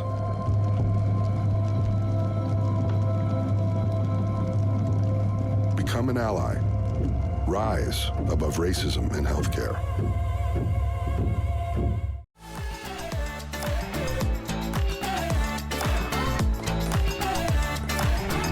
With clubs, leagues, and courts in every province and territory across Canada, squash is the sport for wall-to-wall fun, fitness, and friendship.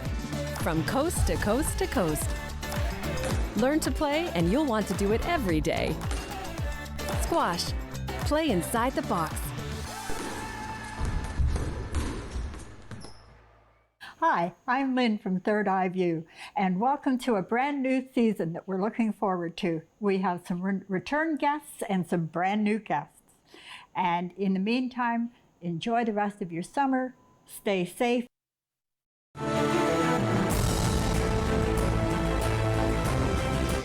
Welcome back to the third and potentially final period of OLA Jr.B Lacrosse between the Owen Sound North Stars and the Orangeville Northmen. 7-3 Northmen after 40. Spencer Byers alongside me. Steve McCarthy as always, and face off between Thompson and Campbell jumped, so Owen Sound will get the first possession of the third period. And Morrison will start with it. Moran fires that one high, but Couples caught it. Couples will fire at Doa. Couples makes up for the mental error at the end of the second period, Steve, and that's more like yesterday, 11 seconds in. And again, that's a big goal. Yeah, exactly. 11 seconds in. It narrows the gap to 3 goals. So again, we just saw how fast goals can come in this league, and on a kind of a false start turnover off the draw, they capitalized right away. So good on the North Stars for getting out early in this period. Again, by a guy who should have had his first within the last 2 seconds of the second period, so he only had to wait in game time about 11 more seconds. As Thompson, I think, won that one, scooped right through the legs of Gardner Patak, who's going to race for that one. He is the first one there. That ball bounced high, though, so I'm not sure actually ended up catching it. Shot clock hasn't started, so no one's got real possession of it. Kerr just kind of did just keep the uppies there as that ball gets scooted right into the waiting arms of a North Star. That's Wes Graham.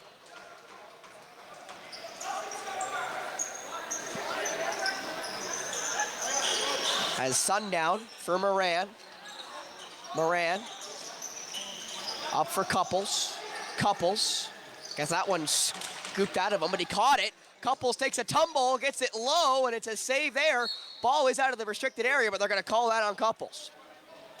Yeah, he made contact there while his legs were dangling in the crease, so that's a crease call. As now the Northmen with possession. Given off there. Never got a real shot attempt is Garen Jennings. Couldn't also get a hold of that one now as Taylor Brown should be the first one there, and he is. So Brown deep in Northman territory looking for a pass. He finally gets it out to Jackson Ray, who will give it off to Carter, and lackadaisical, you could almost say, by the Northmen there. Has a good chance for Shabbat, who tried to give it away to Jennings before he lost it and ended up losing it anyway. Morrison with a nice move there, and that shot doesn't get on target. Sundown caught it. Or no, actually, pardon me. That was Hutchison who caught it. That shot Morrison, it goes wide, caught by the Northmen hot off the boards. Morrison will go play receive. And he's trying to really force the Northmen here into a turnover. Doesn't catch Dash Adams, so he'll hand it off to Carriero. As Carriero gave it off there to Miller. Miller finds his pass. That shot saved by Plater. Rebound. I answer that one made contact. I think it got pounded into the pavement there by Garen Jennings. As Sanderson back for Jennings. Jennings over there for Carriero. Carriero's gonna fight through the screen. Carriero down. Played into the middle and nobody was home. And it's taken away by Owen Sound, and it's Couples, and Couples is gonna go. Couples quickly in, takes a bump, takes another bump. It actually steadied him, and he's gonna lose possession. Unlucky there for Noah Couples, you'd say, though, because he got steadied. He got walled by the first blow. The second one steadied him, but he never could fire once he got steadied. Again, they can't afford a turnover in transition. He hesitated a little bit, looked like he was going to try to get a shot away. Might have been ill-advised, but it ended up getting stripped, and Orangeville right back on the offense. That shot blocked, kind of. He got hit as he shot it. And there's going to be a possession call, and it goes against Ryan Cranny. Yeah. As Jackson Shabbat was the one who went down. He's taking a beating tonight. And he and Logan Klages right now are barking. Surprised there haven't been any real tussles yet, as that ball hit right off Garen Jennings. Well, we do know that there's 3 North Stars that sat out last night because of fights they were involved in the game before, which on your second fight, you'll be facing a 2-game suspension. So fights are a suspension now regardless. Fights are now 1-game suspension. On your second fight, it's 2 games. On your third fight, it's 4 games. So they're looking to take fighting essentially right out of the game, and So you're going to have some hesitation, I would think, after guys have had their first and second, definitely their second fight of the season. Sundown will fire. That one deflected. No, it found its way on net. We got a reset here, but yeah. Lucky there for Sundown. As Everest Lone Wiccan is trying to find a pass here. He's going to get forced into the board. Says finally find a pass. Goes right through Holden Stevenson. Laycock tried to get a hold of it. Lone Wiccans will now play chase. And again, Lone Wiccans has been eerily silent here tonight. I mean, he's, although he's only a first-year player by age, he's been an AP for 2 years. And been a leader on the score sheet for this team. And tonight, I know coming back from injury, might be missing a bit of a step. That shot goes off the post and right at some kids there as I think it hit the concrete stairs. Almost within reaching distance of us. But thank goodness, the equipment's expensive. I'm sure your cat-like reflexes would have saved the day. Oh, I would have ducked. I'm 100%. I ducked for volleyballs, I'm ducking. And Marcelo Carriero and Ethan Kerr got tangled up, and they're sending Kerr. The winning number in tonight's 50-50 draw. Again, that's just an undisciplined play. You've already had possession call. The winning 50-50 number, 101. There's no reason to engage here. He got away with one there. Actually, it's Pryor going to sit after he got the possession call. Yeah. I mean, so I'm not sure why. And again, I know what Pryor's going to say. Oh, well, he dove. But don't hit him.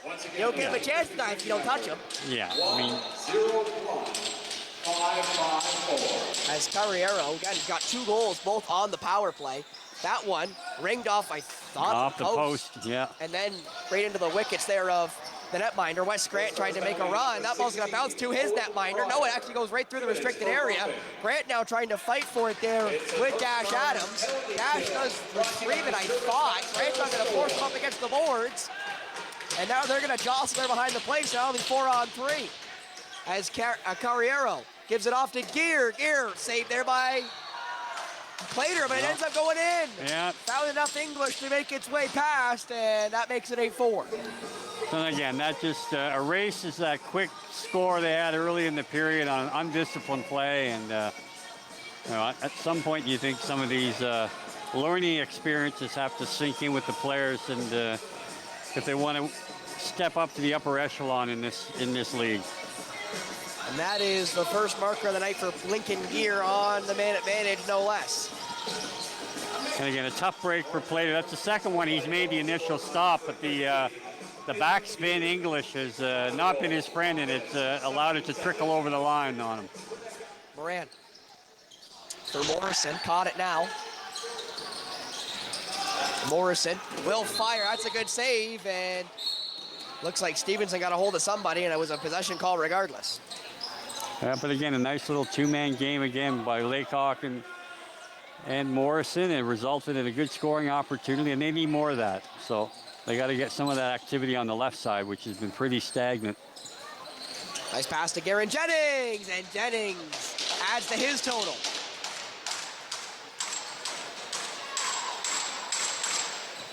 And that makes it 9-4 with that Jennings marker. And that's his fourth for number 4. And again, nobody picks him up. I mean, he's in essence the top offensive player there, and he's just left alone in the Owen Sound zone. So you 20 need a points in 4 games. A lot more communication and to know who's on the floor, have that recognition. Assisted by number 26. Possession now behind the net for Jackson Ray, who gave it away. Back for Colin Thompson, he'll wait for some offensive options. Back for Colin Thompson. Thompson will fire! And Thompson gets his second. And how quickly the lead is now 6. Yeah, and again, just a tough turnover there. And a timeout taken by Owen Sound. Obviously the coaching staff wanting to try to refocus the guys as this game has gotten away from them quick. Yeah. Yeah. And again, it's more often than not, when you give good teams opportunities, they're going to capitalize. And Orangeville is just too good to continue to just take needless penalties and in that case, a blatant turnover.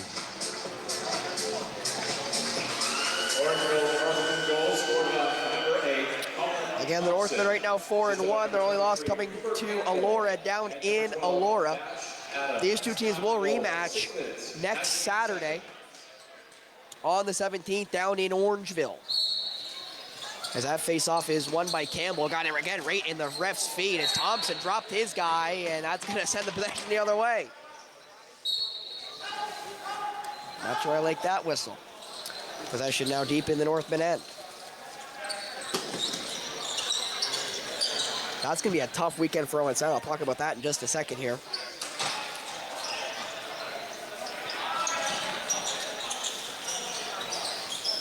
As Carriero gives it off to Gear. Played all the way down, and there's an injured North Star. And it's a high stick, is clutching something. There is Cuddles, or Couples, pardon me. As Couples is going to try to get off the floor here. Here is... Yeah, I think it was just a hard pick on the back you'll see coming up here. Might go out of our frame, but... maybe right here.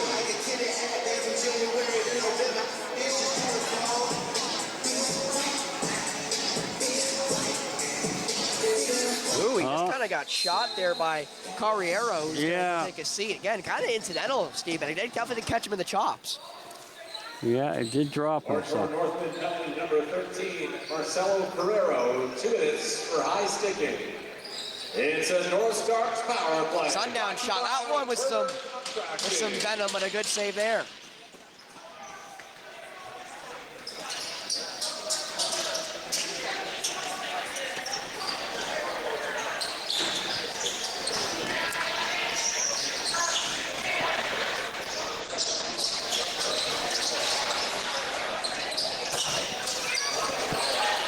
And Sanderson played that one down. What a pass! And a good save there by Plater there on a runner in Evan Miller.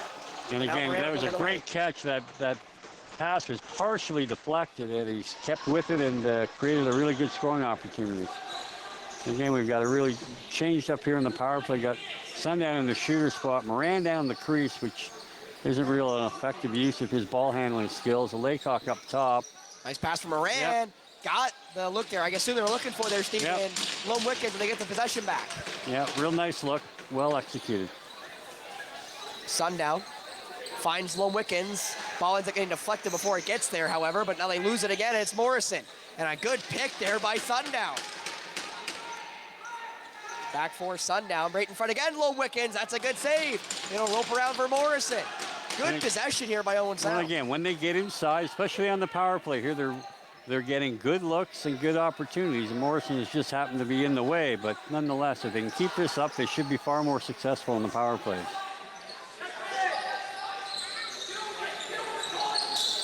Laycock fires that one. It's deflected. It'll go out of play. Yeah. But it will be Owen Sound possession still here with 6 seconds left on the power play. Morrison will start with it. I think they might just wait here for this power play to expire. That's probably a smart idea. Played out now for Sundown. Sundown will fire right into the netting there, and a good save by Morrison. Looking for the runner.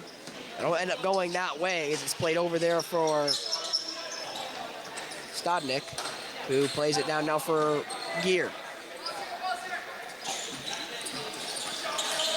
Carriero. Back for him. There's going to be an illegal screen there going the other way for Owen Sound. Picked up quickly by Talon Brown, who finds his option there in Cole Hutchinson, who again has also been pretty quiet, has had some sparing offensive opportunities here for Hutchinson. Laycock tries to get the screen there from Lone Wickens. Laycock gets towards the net, does find a way to get around the net. He may get forced out, however, as he spins towards the net, never gets a hold of it.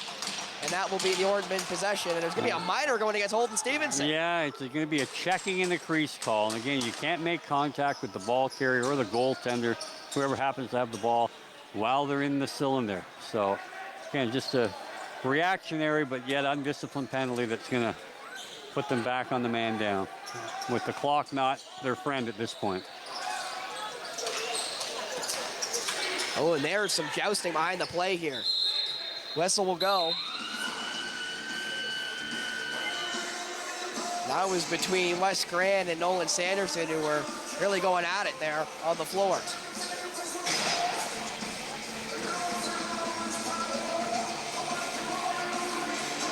.950 left here in this third, and most likely final frame now with the differential at 6. But as I wanted to mention there, Steve, the Northmen are here today. Then Owentown plays Elora here in, I want to say it's Durham, but they only play Elora at home on Friday. We will be doing that game.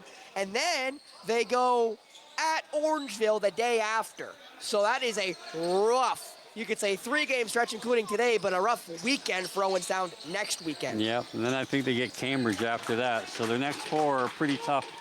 That they do. Yep. Actually, it won't be, no, it would be the next one right after that, down in Cambridge on the 22nd of Thursday. As Laycock takes a couple bumps for the trouble here on the penalty kill, he'll lose his stick and the ball. Well, mention something I haven't said yet. It is Mother's Day. So happy Mother's Day to all those watching. Yeah, there's lots of mothers here today in attendance, and hopefully there's a few watching on home. Yes, and yeah, hopefully they are having an enjoyable day. Nice pass down, and that one hit the side of the net. As right into the restricted area, and Plater does catch it. And Plater's going to take a little walk. No, He'll gallivant. He's got nobody really to... Oh, and he gives it away because of that fact, Steve. Giving it to Jennings. Jennings saved that one. Did Plater. Go bounce right to mid-floor and be retrieved by Orangeville, and it's Hanson Rod. You mentioned his only real option was probably behind him there in Elliot Thompson. He probably should have just launched it down the floor and not tried that intermediate pass, because it didn't work out well. 30 seconds left here on the power play for Orangeville. That one whistled wide by Jackson Shabbat. Trying to get away is Pryor. Pryor never got away. And Pryor still trying to play harasser there as that shot by Carriero goes right into Plater, and down goes Carriero by Pryor, and I'm surprised they're calling Pryor for that. Well, I think they're probably gonna call it interference. I mean, he was upset up here, and he took a beeline and looked to hit anybody, and whether they're gonna call it illegal cross-check or interference, the intent was had been brewing for 10 seconds prior to that. So I'm not gonna argue it's charging, but I don't think there is a charging in Lacrosse. Well, you're gonna get roughing, but nonetheless, it was a warranted call. And, you know, again, the frustration is really starting to set in here after a big 19-3 win last night, to be on the back end of a 10-4 loss so far. And another whistle went. Was it another minor? It was. Ethan Kerr's going to go sit. So now it's going to be a 4, right? Well, Steve, he's going to get a 10-minute. Oh, his conduct. Yeah. So he's done. May as well go for a shower. Yeah.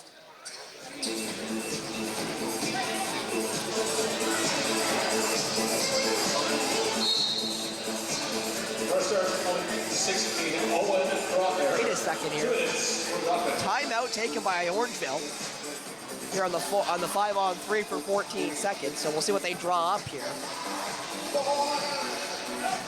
With how good they've been on ball retention, you can almost argue they should go 6-on-3. I just don't think that's much help.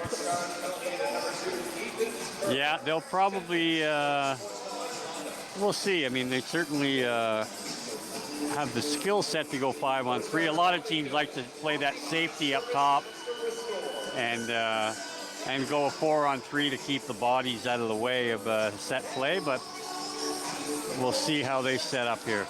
Well, we haven't actually seen a chance of that because at the Jr.B level and at obviously your MSL level, the ball can't cross half floors. So you really can't have your safety playing that deep, or there really is no gain to it.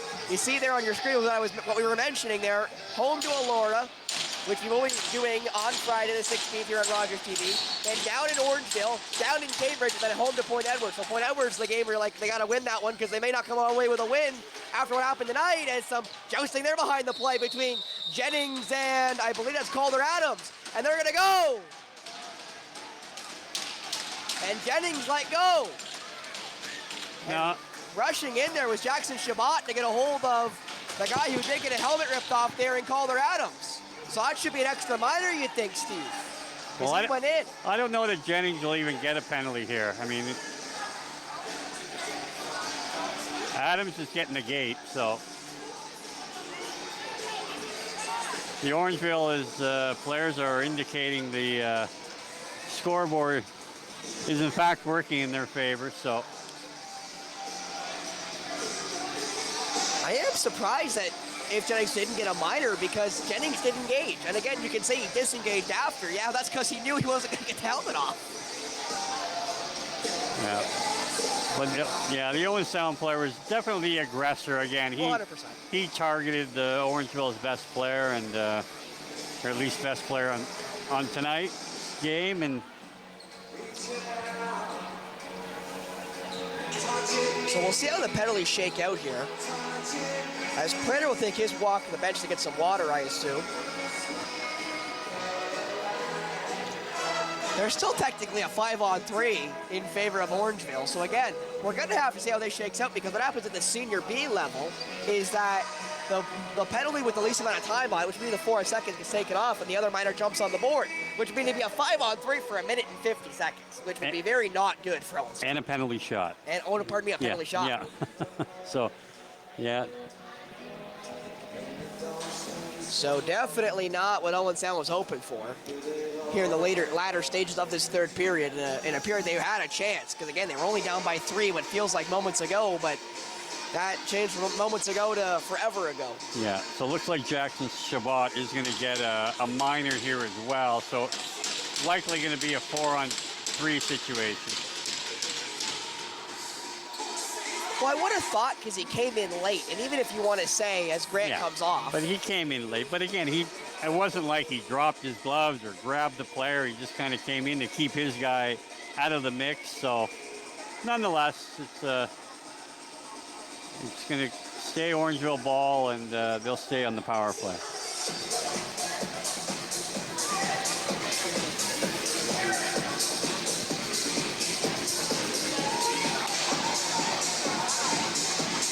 As they're actually going to pull off Garrett Jennings, which may be a smart idea.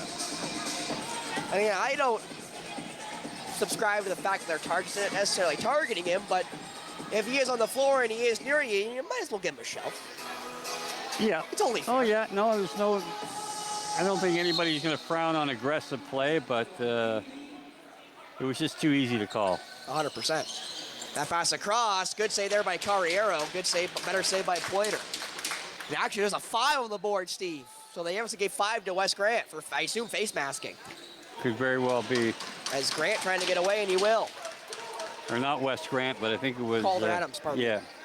Calder Adams off with the 5 for face masking. Wes Grant now on the floor.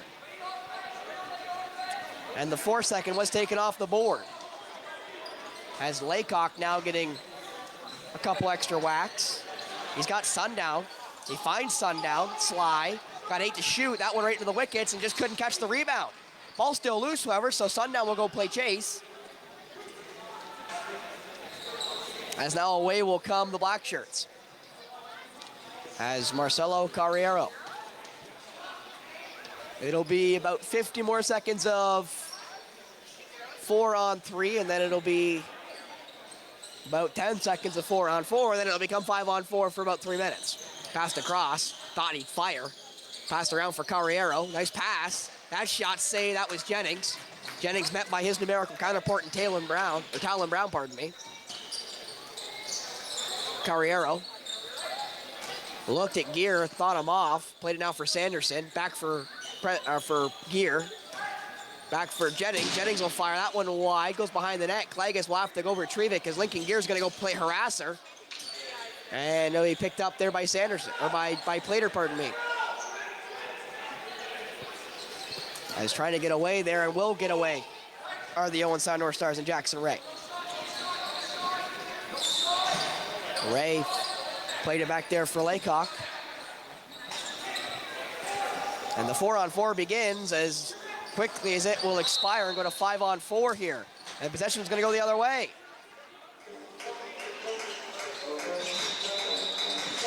I'm not sure what that whistle was for. Well, Moran's pointing at the scoreboard. So what's he asking?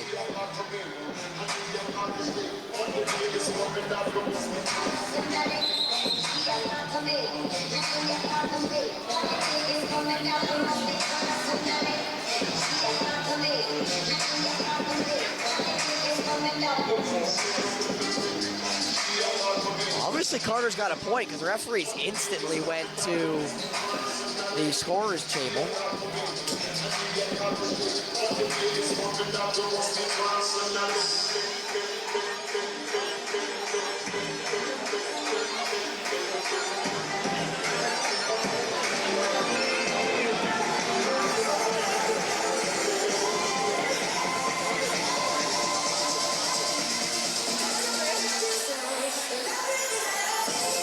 Well, I guess they had to send somebody to send the 5, I assume. So Couples will go serve it, the rest of it, as Ethan Kerr will sit for his 10-minute misconduct for the rest of the game. Right, yeah. I'm just surprised that they whistled it now for that. As it will be 5-on-4. Owen Sound does now have possession.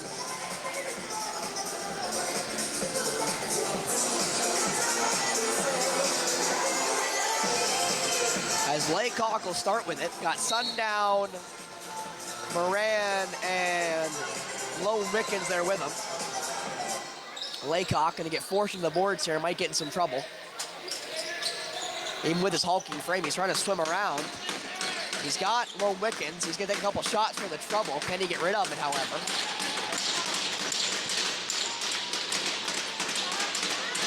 He finally finds Lone Wickens. It bounces through, however, and Sundown couldn't catch it. It gets deflected up, and it should be Owen Sound's ball, and it is. So a good kill here by Owen Sound. It's a good kill, but they got to get to the net. I mean, they're down 6 goals here with 5.5 to go. So I'm actually surprised they might not bring the goalie out and play 5-on-5 in a situation like this, and just make sure they have somebody assigned to come to the bench in the last 8 seconds to get the goalie back in. So. It looks like they're just content to chew up some of the penalty. Lone Wickens trying to make his play towards the net. He does. That shot wide. Goes back for Moran. Moran may just fire from a mile away. He does, and he makes it on target. That's in and out, so they had to let it go. Smart there by the Northmen, not touch it when it went back to the restricted area. Bounce now for Carriero. He bounces it there for Jackson Shabbat, who's been held off the score sheet for as good as he's been with the ball. Played now for Shabbat, and good save by Plater. Plater's been spectacular since he got taken out early, at the end of that first period. So whatever that sit did, it did wonders. And again, it's not that he was bad in the first period, Steve. It was just he got beat on shots he probably should have been beaten by.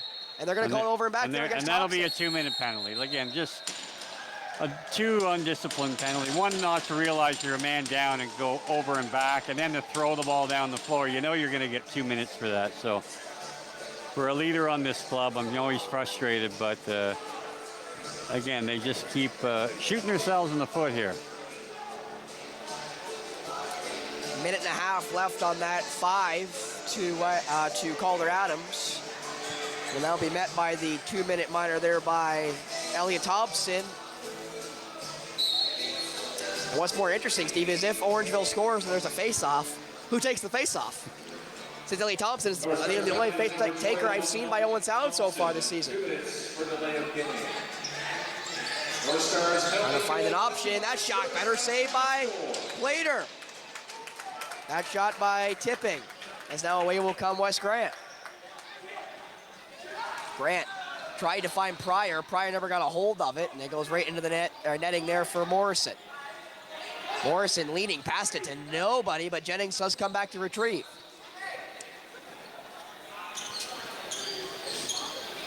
Even Orangeville kind of caught not going to the ball. As they'll go 4-on-3 here with their safety in the middle. That shot scores. Make it 11 for Orangeville. It's Sanderson. He scored the first one, and you almost could say may have scored the last one. He may have. But that's going to come off the minor, I do believe, so they will still have 38 seconds left in that major penalty, as it takes 2 goals to have that removed. So, is that including a minor on top of it, or would it be a third one because of the other minor? Yeah, that will actually not go against the major.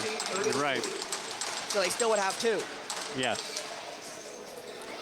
So Thompson's asking here, since he took the last minor and he's out now, does he get to take the face-off? And yes, he will. So I still won't find out who the backup face-off taker is for Owen Sound. No. And Thompson will take it. Thompson trying to fight through here. He never got away. And now away will go the Northmen. And Thompson barking at somebody off the Orangeville bench there. And you don't like to see that, because that usually means tempers are flaring and bad things are not might happen, but most likely gonna happen. With 35 seconds left here on the power play, 50 left in the shot clock for the Northmen.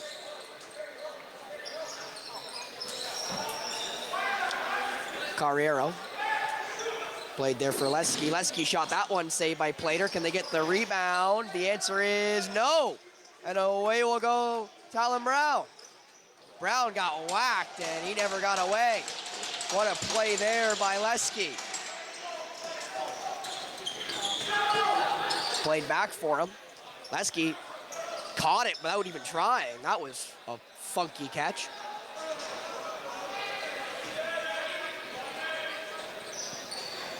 As Carriero is just going to chew up the rest of this clock, or best he can. Carriero will fire. It goes right through Pryor.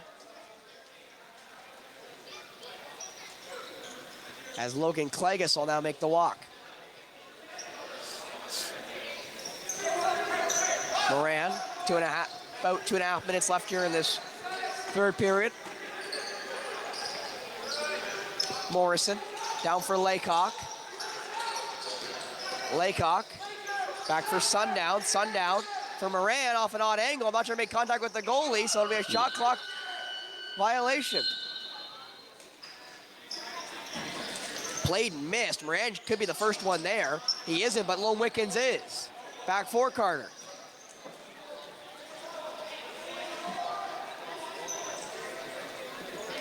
Carter back for Sundown. Carter. Goalie pulled. 6-on-5 here for Owen Sound. Morrison fires. That one got deflected out of play, so Owen Sound's ball.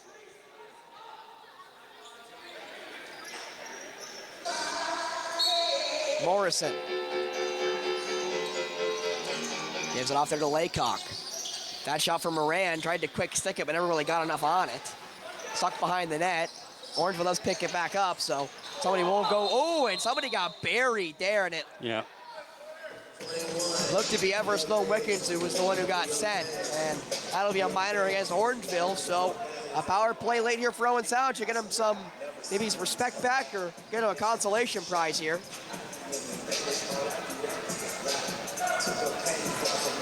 And you saw there a shove right to the back by Porter Crossman will give him back to the box for interference. Again, easy call to make, you'd say, Steve. Yeah, that was 3 feet from the referee in an 11-4 game. There was not going to be a possession call on that one. Sundown for Moran, back for Sundown. Sundown scores! Sundown finally gets himself back on the score sheet. And although that goal may seem inconsequential, it probably may bode well for a change in their power play setup. And when you have a 6'6" guy that can shoot the ball like Sundown and have that elevated vision, it makes a lot of sense to have him play the top of the power play. Especially when you're not going to play Carter Moran there. They like to use him on the shooter. So I think his talents are probably being wasted down on the crease, and being up top might be a real good spot for him. And Tom's going to give out the possession call. There to Campbell. Campbell will risk retreat, because again, I think they're just fighting the clock.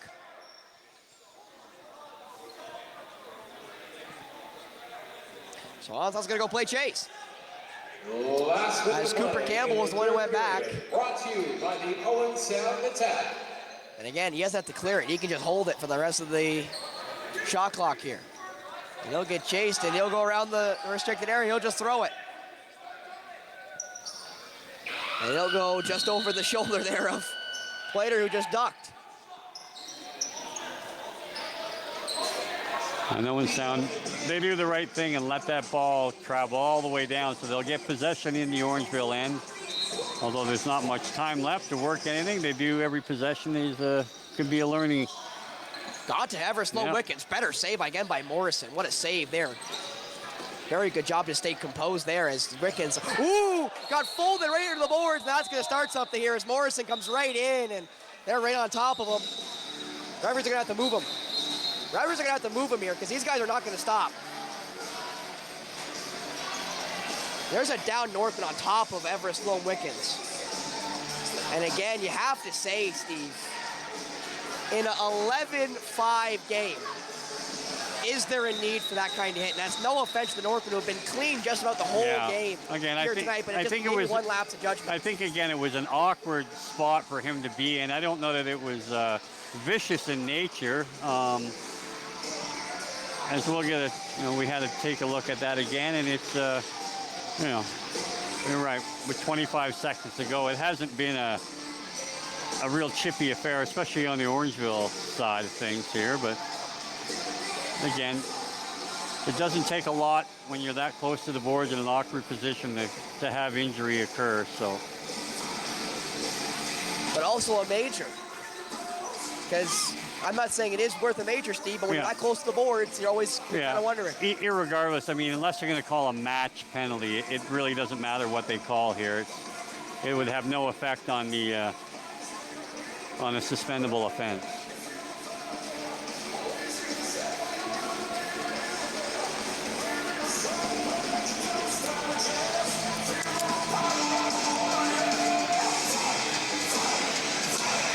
With 25.5 left, we'll see how these penalties do shake out here. There are 2 Northmen in the box and now 2 North Stars in the box.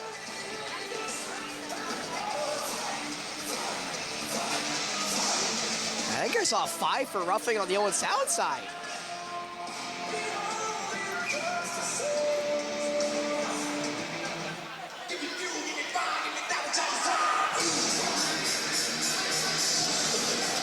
So I'm intrigued to see if it's 3-on-3 now, technically, because again, there's 2 guys on each side of the box. Yeah, if they called majors, we could have. What do we got? Looks like we have 4 Northmen. Well, no, looks like we're going to play 5-on-5. So.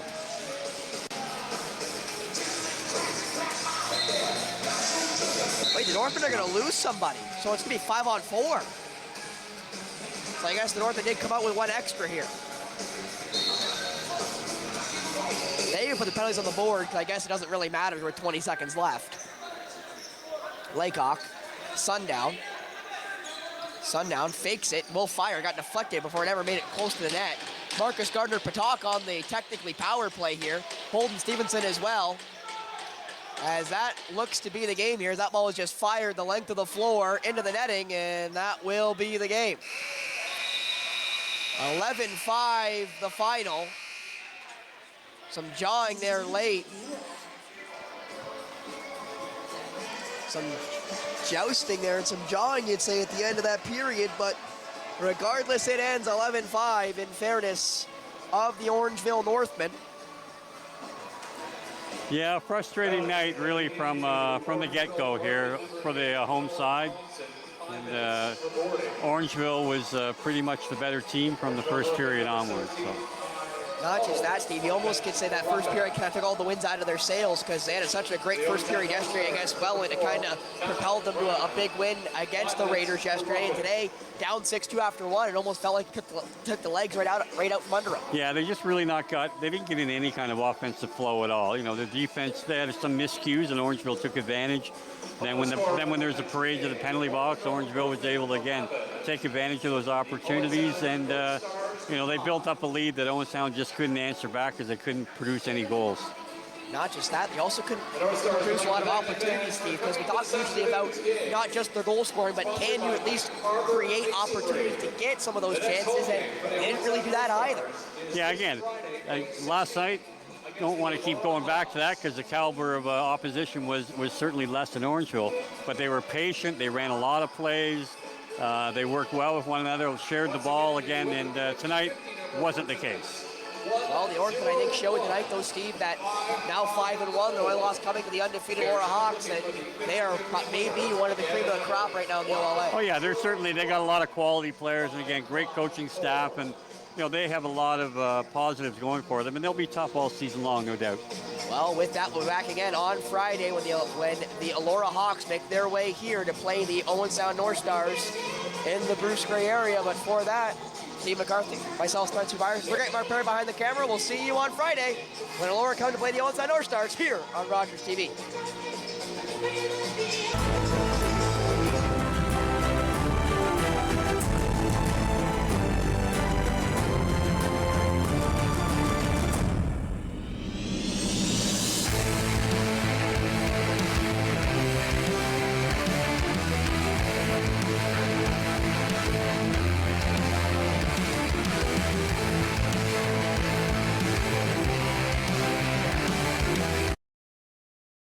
Due to the length of the preceding program, we now join the regularly scheduled program already in progress.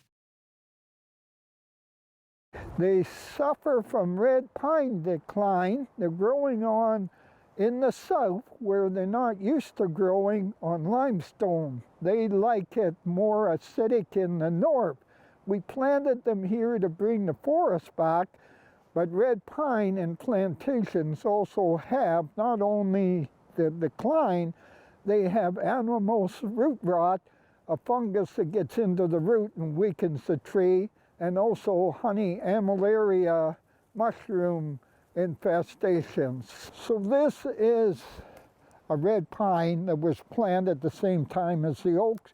You can see it's looser, it's growing faster, it's got more not strong wood fibers like the oak because it's growing so quickly. So they got snapped off, and you can see all the tops and the trunks here. But the big thing, you can see the young beech here and the young maples coming in.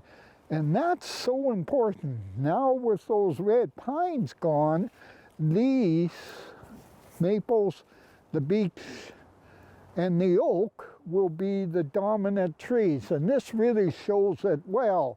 This has not been harvested for the red pine for money, and so it's a healthier forest this way, and in 30 to 50 years will be a beautiful forest.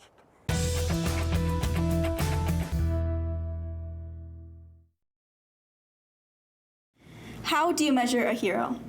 Some may say it's the number of bullets shot on the field, the number of days spent on the front lines, or the number of medals that decorate a uniform.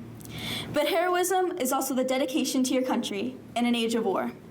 Somewhere back maybe in July or August of last year, we sat down and said, how do we make sure we commemorate the 80th anniversary of the end of World War II, or what we call VE Day, in the right way? And so he thought, and I thought, it would be a great idea if we involved the youth of Simcoe County in on that conversation. This man's story isn't just about duty or sacrifice. It's a sad story of loss.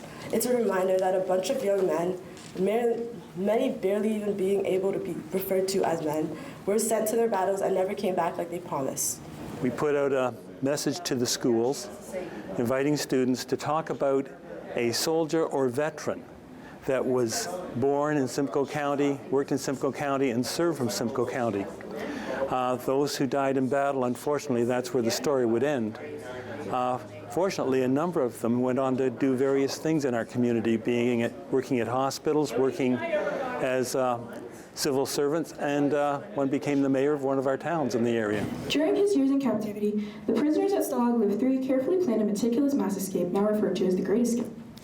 Well, over the course of 11 months, and through the relentless efforts of around 600 prisoners, they had managed to secretly dig 3 tunnels, but only one would remain undiscovered by the Germans, an incredible 102-meter tunnel codenamed Harry to Freedom. I think it's very important that the students do this type of research, to look at our history. We don't emphasize our history in the schools as much as we probably should, or as much as some nations do. And unfortunately, wars are a part of our history. And it was interesting the way the students approached them. Some approached it not as great glory or anything like that. It was service to their community, service to their country. It affected me because just this year, I started really learning about the war and how war can be very unpredictable. And seeing that picture really made me think that, wow, he was walking in Holland and he didn't even know that in 2 days he would just be gone, and that his parents would miss him and that his siblings would miss him. And I have 5 siblings of my own. So if one of my brothers were to disappear, I can only imagine the pain that I would have to go through. So that was really what resonated with me. I want to thank you guys, all 3 of you. Thank you so, so much. And I want to thank your teachers for giving you guys this opportunity and presenting it to you. So in this